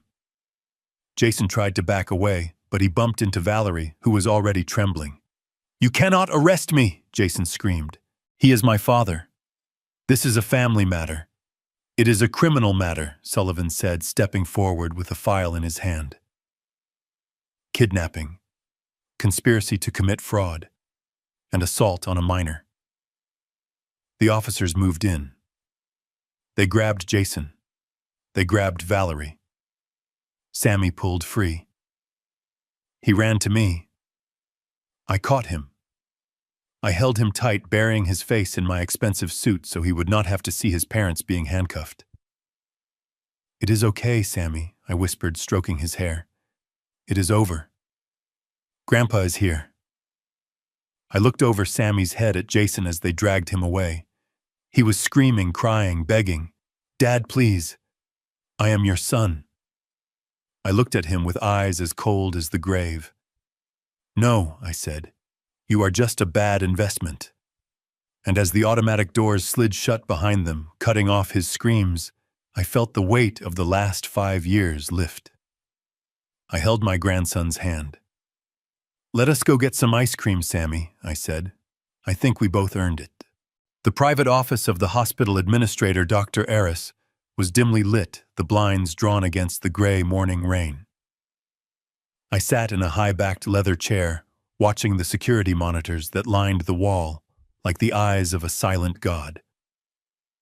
Beside me, Sullivan adjusted his cufflinks, his face a mask of professional detachment.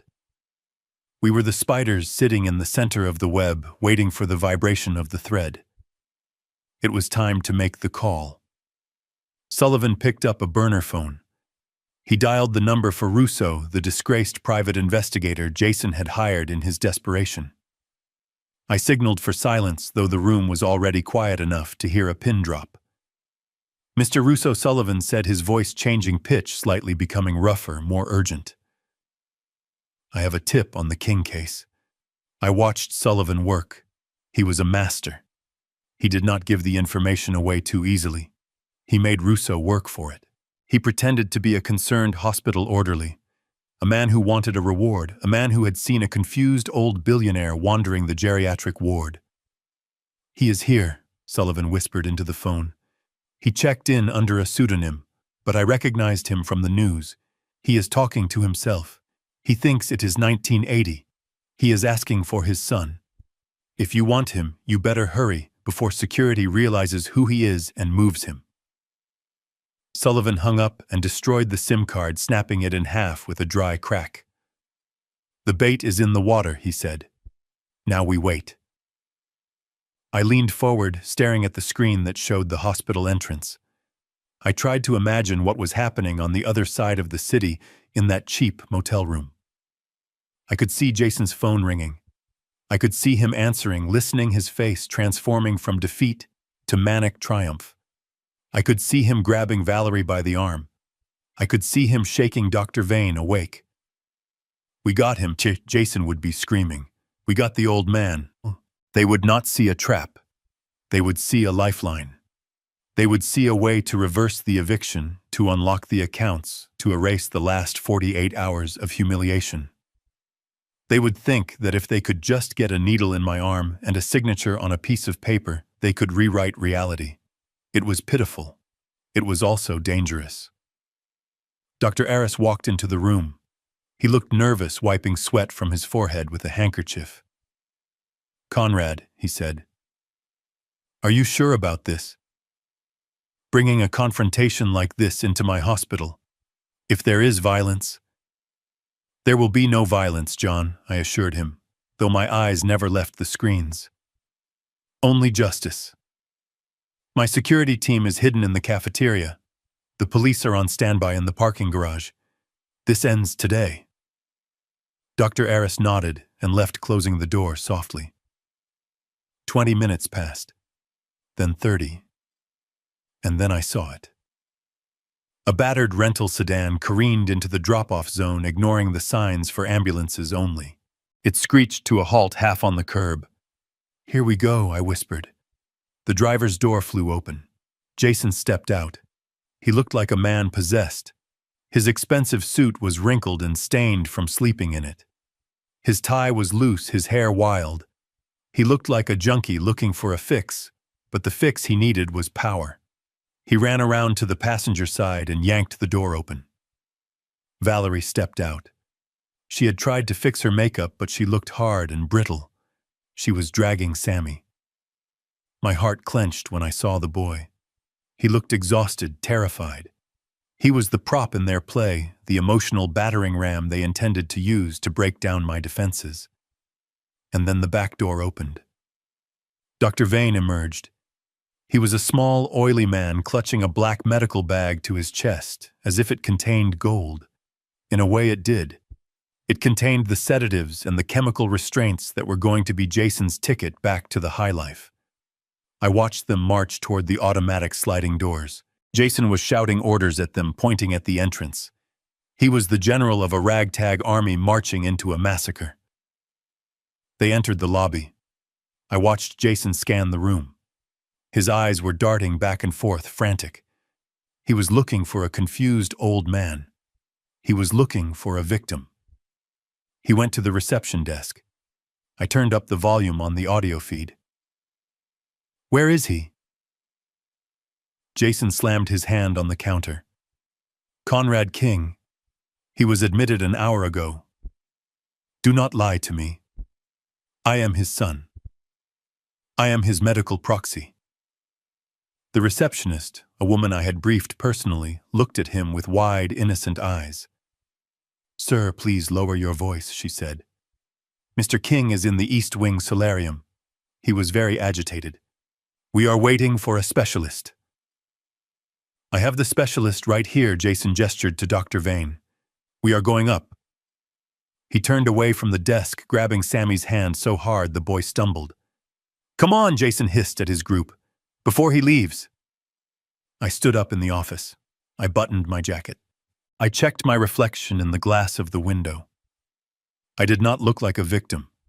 I looked like the man who built the skyline visible through the rain. "Let us go, Sullivan," I said. We walked out of the administrator's office and down the long corridor that led to the solarium.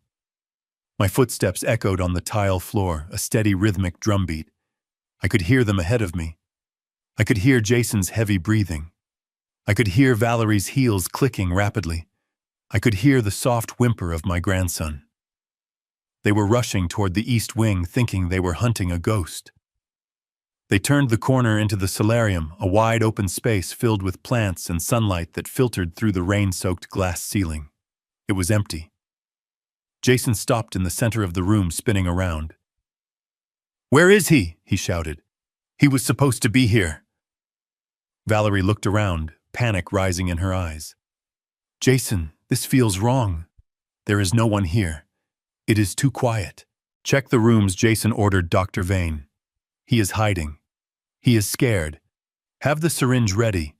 As soon as you see him, hit him." I do not want him talking. I do not want a scene. I just want him unconscious and signed over. Dr. Vane opened his bag, his hands shaking slightly as he prepared a vial. I stepped out from behind the pillar at the far end of the room. "You are looking for me, Jason," I said. My voice carried across the empty space, calm and cold. Jason spun around. He saw me. For a second he looked relieved. He saw the father he wanted to control. But then his eyes adjusted. He saw the suit. He saw the posture. He saw that I was not cowering in a corner, confused and senile.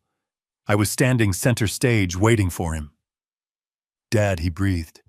"Thank God." He started to move toward me, putting on the mask of the concerned son. "Dad, you had us so worried. You wandered off. You are not well." He gestured behind his back to Dr. Vane, signaling him to flank me. "Just stay there, Dad," Jason said, his voice taking on a soothing, predatory tone. "We are here to help. We brought a doctor. He is going to give you something to make you feel better. Then we can go home. We can sign the papers and everything will be back to normal." He took another step. I did not move. I just looked at him. I looked at the son I had raised, the boy I had loved, and I saw nothing but a stranger who would sell my soul for a bank transfer.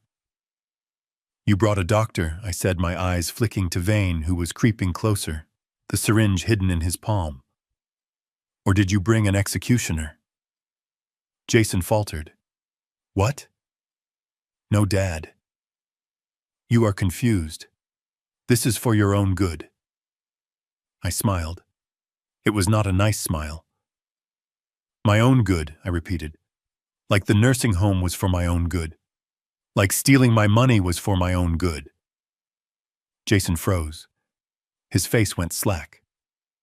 "How do you know about that?" he whispered. "Because I know everything, Jason," I said. "I know about the credit cards. I know about the offshore accounts. I know about the plan to drug me." I took a step forward. "And I know you pinched my grandson to make him cry for a video." Jason's eyes went wide.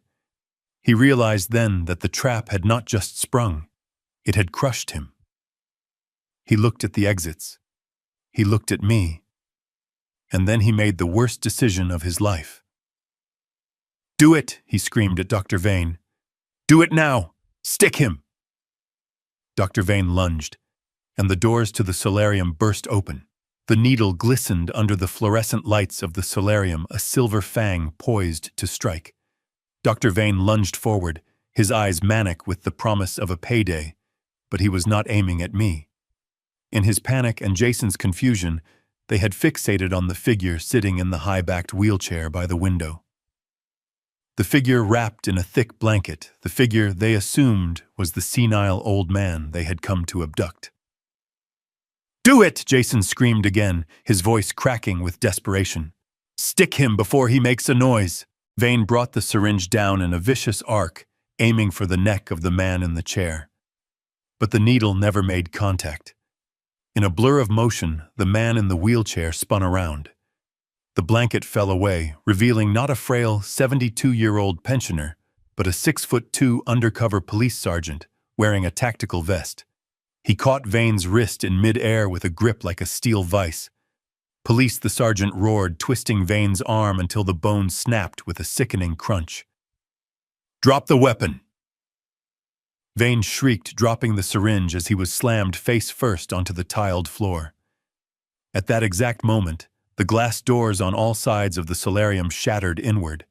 A dozen officers in tactical gear swarmed the room, their weapons drawn, their voices a cacophony of controlled chaos. "Get on the ground. Nobody move. Hands where I can see them." Jason froze. He looked at the sergeant who was handcuffing the screaming doctor. He looked at the syringe rolling on the floor, leaking its clear chemical poison. He looked at the police officers surrounding him. His brain could not process the shift in reality. 1 second he was the predator closing in on his prey, and the next he was the rat in the trap. Valerie screamed as a female officer grabbed her arm, pulling her away from Sammy. "Do not touch me," she yelled, struggling. "I am a mother. I have rights."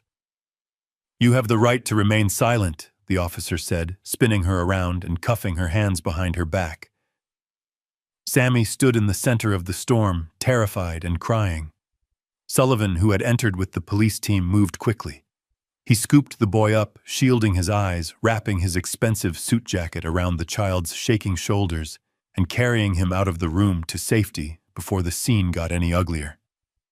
Jason was backed against the glass wall, his hands raised, trembling violently. "This is a mistake," he stammered, looking around wildly. "I am Jason King. I was just trying to help my father. He is sick. That man attacked my doctor." "Save it for the judge, Jason," a voice boomed from the far end of the room. The heavy oak doors of the hospital administrator's private office opened. I stepped out. I was not the man in the wheelchair. I was not the confused geriatric patient wandering the halls. I was wearing my charcoal Savile Row suit, my platinum cufflinks catching the light. I walked with the steady, powerful stride of the man who had built an empire from dust. I walked through the line of police officers who parted for me out of respect. Jason saw me. His jaw dropped. He looked from me to the empty wheelchair and back again. "Dad," he whispered, "you set me up." I stopped 3 feet in front of him. I looked him up and down, taking in his disheveled appearance, his fear, his pathetic arrogance. "I did not set you up, Jason," I said, my voice calm and cold as a winter ocean. "I gave you a choice. You could have walked away. You could have accepted your new life. You could have been a man. But you chose to come here. You chose to bring a butcher to silence your own father." I pulled my phone from my pocket. I did not say another word. I simply pressed play on the screen and turned the volume up to the maximum. The audio was crystal clear, recorded just 24 hours earlier in the motel room. "We pump him full of Thorazine. We make him compliant. We put a pen in his hand, and we guide his signature.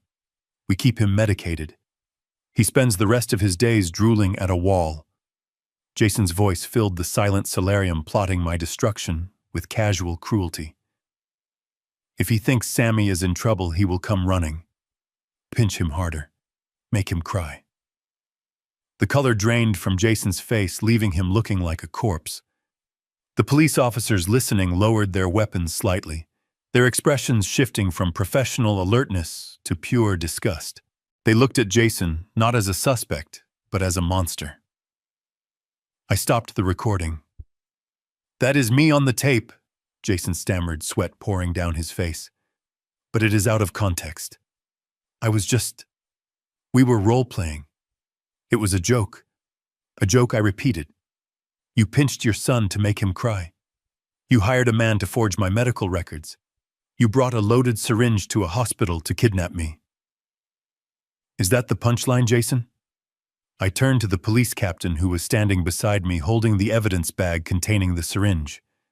"Captain," I said, "I believe this man is trespassing, and I believe he just attempted to assault a police officer with a deadly weapon." The captain nodded, his face grim. "Book him." 2 officers grabbed Jason. They did not utilize the gentle touch. They slammed him against the glass wall, kicking his legs apart. They ratcheted the handcuffs on tight. "Ow!" Jason screamed. "You are hurting me. Dad, tell them to stop. Dad, help me." He looked at me, his eyes pleading, desperate, begging for the father he had despised for 5 years to save him one last time. "Dad, please," he sobbed. "I am your son." I looked at him. I looked at the man who had thrown away my gift, who had stolen my money, who had hurt my grandson. I stepped closer until I was inches from his face. "You are not my son," I whispered, so only he could hear. "My son died the day he decided my life was worth less than his bank account. You are just a stranger who owes me $18 million. "Take him away," I said to the officers. They dragged him out. He was weeping, his expensive shoes dragging on the floor, leaving scuff marks that would be buffed out by morning. Just like him. He was a stain that was being removed. Valerie was led out behind him, still shouting about her rights, still trying to blame everyone else. She did not look at me. She knew better. The room fell silent. The adrenaline faded, leaving only a deep exhaustion.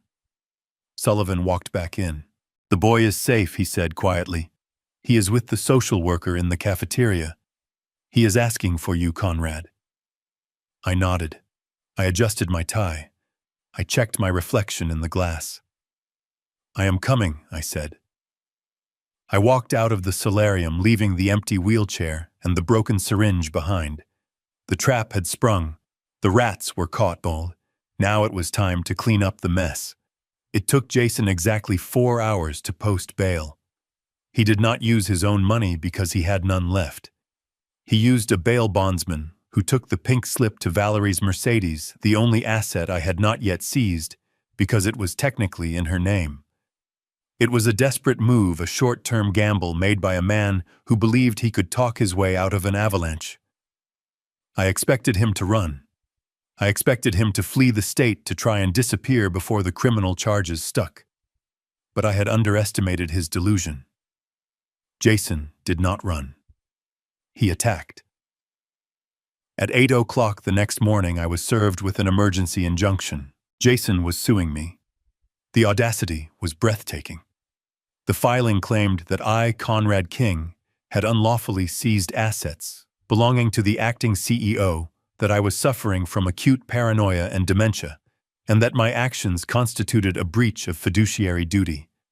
He was not just defending himself. He was trying to strip me of my power before the criminal investigation could gain traction. The emergency hearing was set for 10 a.m. before a duty judge in family court. It was a closed session, but the tension in the hallway was thick enough to choke on. I sat on the wooden bench outside the courtroom, flanked by Sullivan and 2 security guards. I looked calm, but inside my blood was boiling. Jason arrived minutes later. He had showered and changed. He was no longer the disheveled maniac who had screamed in the hospital lobby. He was wearing a navy blue suit, a modest tie, and an expression of pained concern. He looked like a choir boy who had been wrongly accused. Valerie walked beside him wearing a simple gray dress and no jewelry, clutching a tissue. They were in costume. They were playing the role of the loving family, besieged by tragedy. Jason stopped when he saw me. He did not scream. He did not lunge. He looked at me with eyes that shimmered with unshed tears. "Dad," he said, his voice trembling perfectly. "Why are you doing this? We just want you to get help." I did not answer. I simply looked at him. I looked at the performance, and I wondered if he even knew where the lie ended and the truth began. We went inside. The courtroom was small, smelling of floor wax and old paper. The judge was a stern woman named Judge Halloway, who looked like she had no patience for drama. Jason's lawyer, a man named Blackwood, stood up. He was expensive. I wondered who Jason had promised to pay him. Probably me, once he regained control of the accounts. "Your Honor," Blackwood began, his voice smooth as oil. "We are here today because a tragedy is unfolding. My client, Mr. Jason King, has spent the last 5 years tirelessly running King Logistics while caring for his aging father. He has sacrificed his own well-being to ensure his father was comfortable." I watched Jason. He hung his head modestly. 2 days ago, Blackwood continued, Conrad King suffered a severe mental break.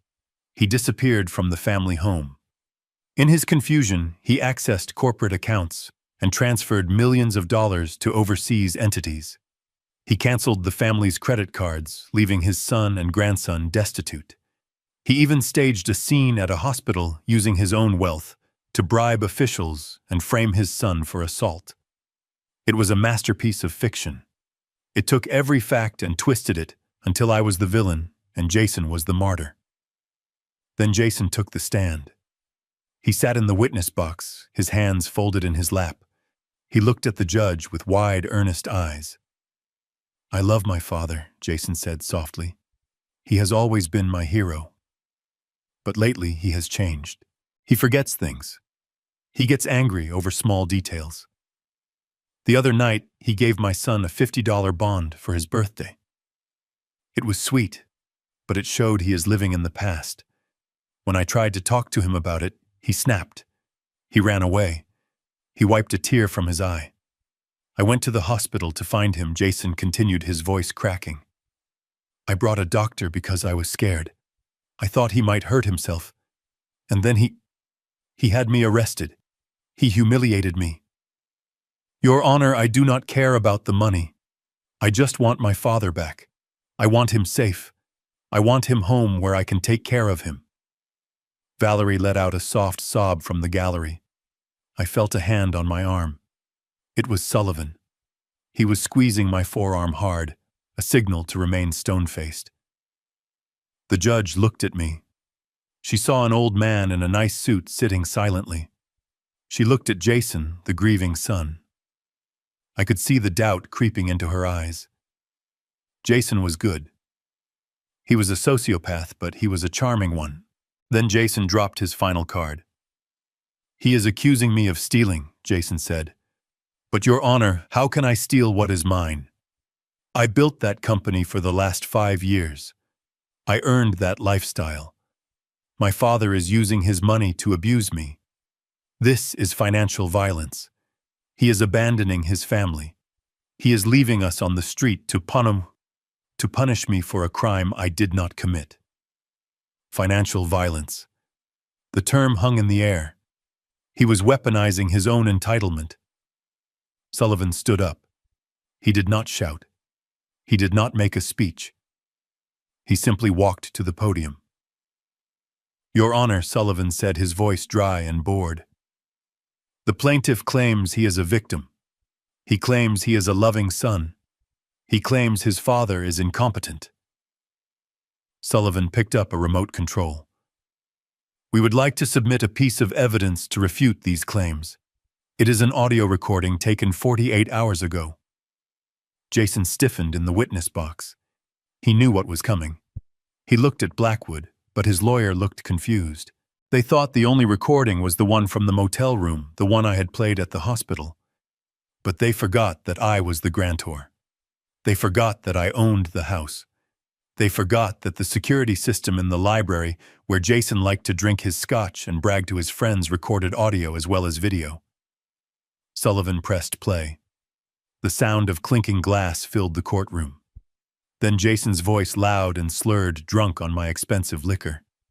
The old man is a leech. He is taking too long to die. I talked to Vane. We can up the dosage. Make his heart stop. Who is going to autopsy a 72-year-old man? We just need to make it look natural. The silence in the courtroom was absolute. It was heavier than the silence in the basement. It was the silence of a grave being opened. Jason's face went gray. He gripped the railing of the witness box so hard his knuckles turned white. That is a fabrication, he stammered. That is AI. Deepfake. Judge Holloway looked at him. Her expression had changed from curiosity to cold fury. Sit down, Mr. King, she said. But Your Honor, Jason stood up. Sit down, she barked. She turned to Sullivan. Continue, counselor. Sullivan nodded. We have more, Your Honor. We have the bank records showing the embezzlement. We have the video of him assaulting his son. But I think the court has heard enough to establish the character of the plaintiff. Jason looked at me. The mask was gone. The loving son was gone. There was only hatred, pure and undiluted. You set me up, he mouthed. I looked back at him. I did not smile. I did not gloat. I just looked at him with the weary eyes of a man who had finally accepted the truth. The judge banged her gavel. Motion for injunction denied, she ruled. Motion for guardianship denied.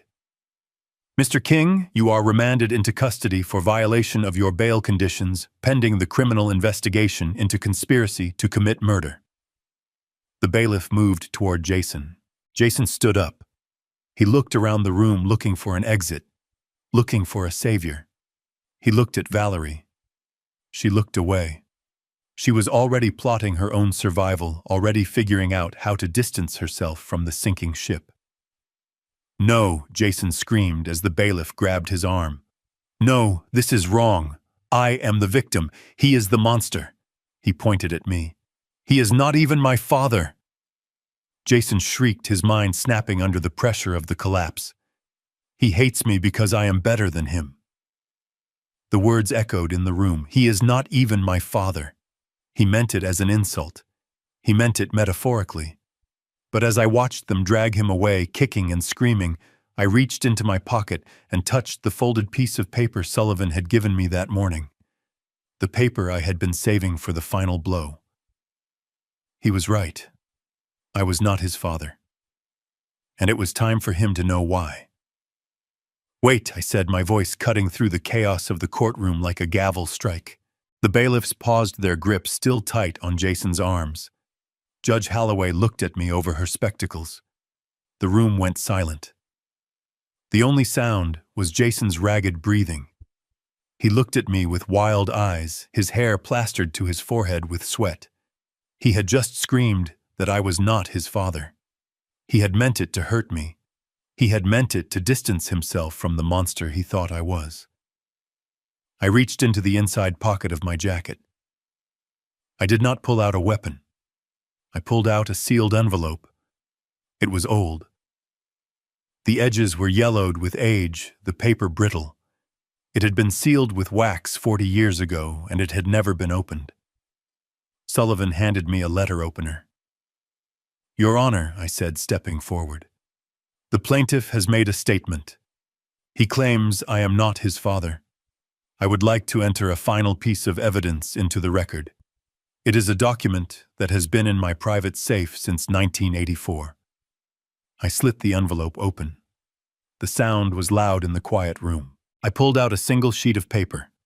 It was a paternity test report from a lab that no longer existed, signed by a doctor who was long dead. I walked over to Jason. The bailiffs stepped back slightly, allowing me into his personal space. "Read it, Jason," I said, holding the paper up. Jason looked at the paper. His eyes scanned the lines. He blinked. He shook his head. He read it again. "Probability of paternity 0%. The blood drained from his face so fast, I thought he was going to faint. He looked up at me, his mouth opening and closing without sound. "I do not understand," he whispered. "Mom." Mom said. "Your mother was a wonderful woman," I said, my voice softening just a fraction for the memory of Catherine. "But she was human. She made a mistake 40 years ago. She had an affair, Jason, with a tennis instructor in the Hamptons. When she found out she was pregnant, she was terrified. She told me the truth on her deathbed." I turned to the judge. "Your Honor," I addressed the court. "When my wife died, I made a promise. I promised her I would raise this boy as my own. I promised I would give him my name, my home, and my love. I promised I would never let him know that he was not a king by blood." I looked back at Jason. "I kept that promise for 40 years, I said. "I gave you every opportunity. I gave you the best schools. I gave you the company. I gave you a life most men only dream of. All I asked in return was respect. All I asked was that you be a good man." I leaned in closer.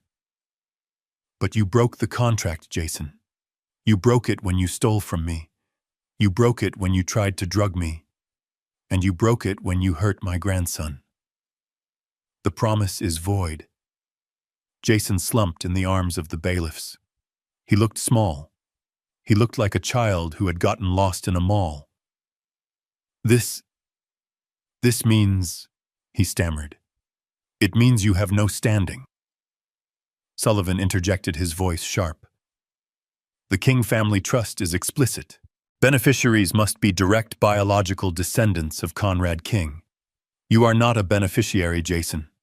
You are a stranger. You have no claim to the money, no claim to the house, no claim to the legacy. You are just a man who committed fraud." Jason let out a sound that was half sob, half laugh. It was the sound of a mind snapping. "I am nobody," he whispered. "No," I corrected him. "You could have been somebody. You could have been my son. Blood does not make a father, Jason. Love does. And you killed that love." I nodded to the bailiffs. "Get him out of my sight." They dragged him away. He did not fight this time. He went limp, his feet dragging on the floor. He stared at the ceiling, his eyes empty. He had lost his fortune, his freedom, and now his identity. He was a hollow shell. But I was not done. I turned my attention to the gallery where Valerie was sitting. She had been trying to make herself invisible, shrinking into the wooden bench. When Jason was dragged out, she stood up quickly, smoothing her skirt. She looked at me, then at Sullivan, then at the door. She was calculating. She was running the numbers. "Mr. King," she said, her voice trembling but gaining strength. "Conrad, I did not know about the DNA, about any of it." "Sit down, Valerie," I said. She froze. "I am not finished," I said. Sullivan stepped forward, opening a new file. This one was thick. It was the forensic accounting report. "We are moving for an immediate indictment on embezzlement charges," Sullivan announced to the room. During his tenure as CEO, Jason King misappropriated $5 million of company funds. He purchased 3 Ferraris, which he listed as office equipment. He spent $2 million on private jets for personal vacations listed as site inspections. And he spent another $1 million on escorts and high-stakes poker games listed as consulting fees. Valerie gasped. She put a hand to her mouth.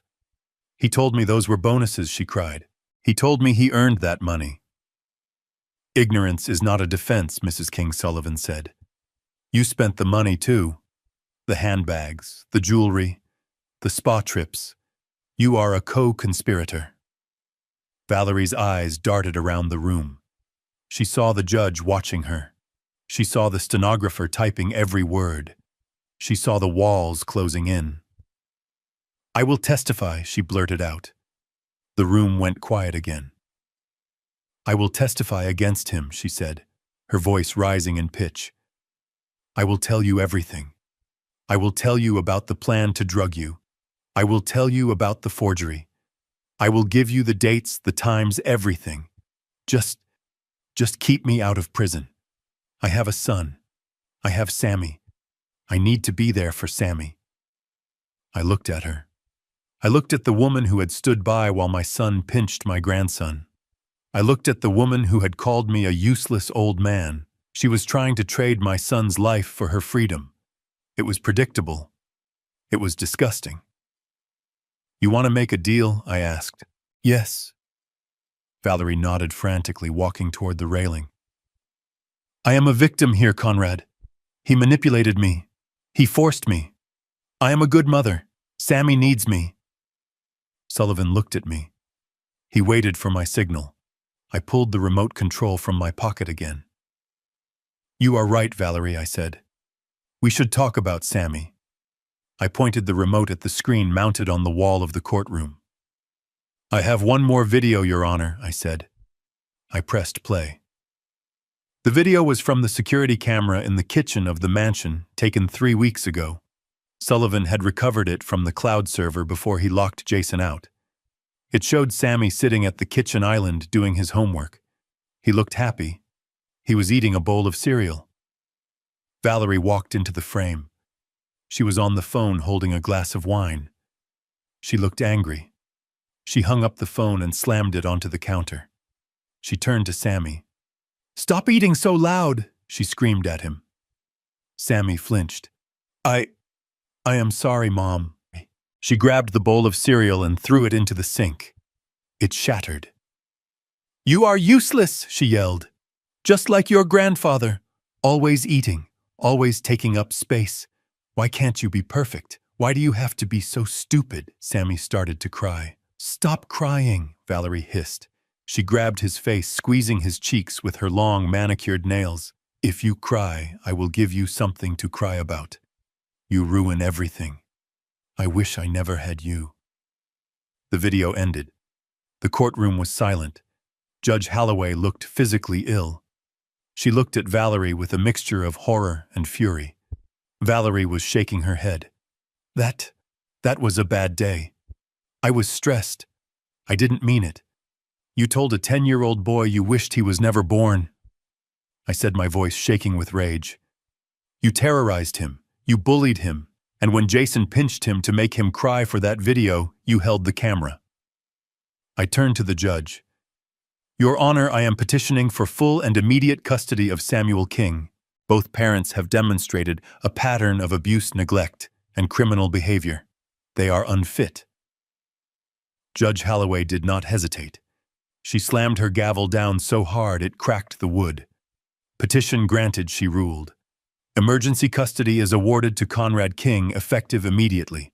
The mother is to be remanded into custody pending charges of child abuse and conspiracy. Bail is denied. No, Valerie screamed as the bailiff moved toward her. You can't take him. He is my son. He is my grandson, I said. And you will never hurt him again. They handcuffed her. She fought, screaming, cursing, spitting. She looked at me with eyes full of venom. I hope you die, old man, she shrieked. I hope you die alone. I watched them drag her out. I am not alone, I said to the empty air. I have Sammy. I walked out of the courtroom. Sullivan packed up his files. It is over, Conrad, he said. Yes, I said. It is over. I walked out into the hallway. Sammy was sitting on a bench next to a social worker. He was playing with a small toy car. He looked up when he saw me. Grandpa, he said. I knelt down. My knees popped, but I didn't care. I opened my arms. Sammy ran to me. He buried his face in my neck. He smelled like rain and childhood. Are they coming back? He asked, his voice muffled against my shoulder. No, Sammy, I whispered, holding him tight. They are not coming back. You are safe now. Where are we going? He asked, looking up at me with those big, trusting eyes. We are going to see a boat, I said. A very big boat. I stood up, holding his hand. I looked at Sullivan. Prepare the jet, I said. We are going to the island. Sullivan nodded. And the bond, I reached into my pocket. I pulled out the $50 bond. It was now encased in a simple gold frame I had commissioned that morning. I handed it to Sammy. This is yours, I said. Sammy looked at it. Is it worth $50, Grandpa? I smiled. It is worth everything, Sammy, because it cost me a fortune to save it. And it taught us the most important lesson of all. That the value is not in the number on the paper, I said, walking him toward the exit. The value is in how you earn it, and how you keep it. We walked out into the sunlight. The rain had stopped. The city, washed clean, looked bright and new. I left the courthouse without looking back. I left my son in a cell. I left my daughter-in-law in a holding pen. I left the toxicity, the greed, and the lies behind. 2 days later, we stood on the deck of the Liberty, my new yacht anchored off the coast of a private island in the Caribbean. The water was turquoise, the sand white. Sammy was fishing off the side, laughing as he reeled in a small snapper. I sat in a deck chair watching him. I had lost a son, but I had saved a grandson. It was a heavy price, but I would pay it again in a heartbeat. I took a sip of iced tea. My phone buzzed. It was a text from Sullivan. Sentencing set for next month. They are both looking at 15 years minimum. Jason is asking for a meeting. I typed a reply. Request denied. I put the phone away. I watched Sammy release the fish back into the water. Let him go, Grandpa Sammy shouted. He wants to be free. Yes, Sammy, I said, closing my eyes and feeling the sun on my face. We all want to be free. And for the first time in 5 years, I finally was. Throughout my life, I believed that building an empire was my greatest achievement. I was wrong. Wealth is nothing but a magnifying glass. It reveals who you truly are. For Jason and Valerie, it amplified their greed and cruelty. For me, it became the sword I needed to sever the ties that were strangling my family. I learned that blood does not define loyalty, and DNA does not guarantee love. True legacy isn't written in a ledger or a will. It is written in the safety and happiness of the next generation. Sometimes the hardest thing a parent must do is let go of the child who has lost their way to save the child who still has a chance. If you believe that family is defined by love and respect, rather than just blood, hit that like button and subscribe to the channel. And tell me in the comments, have you ever had to make a difficult choice to cut off a toxic family member to protect your peace? I read every story.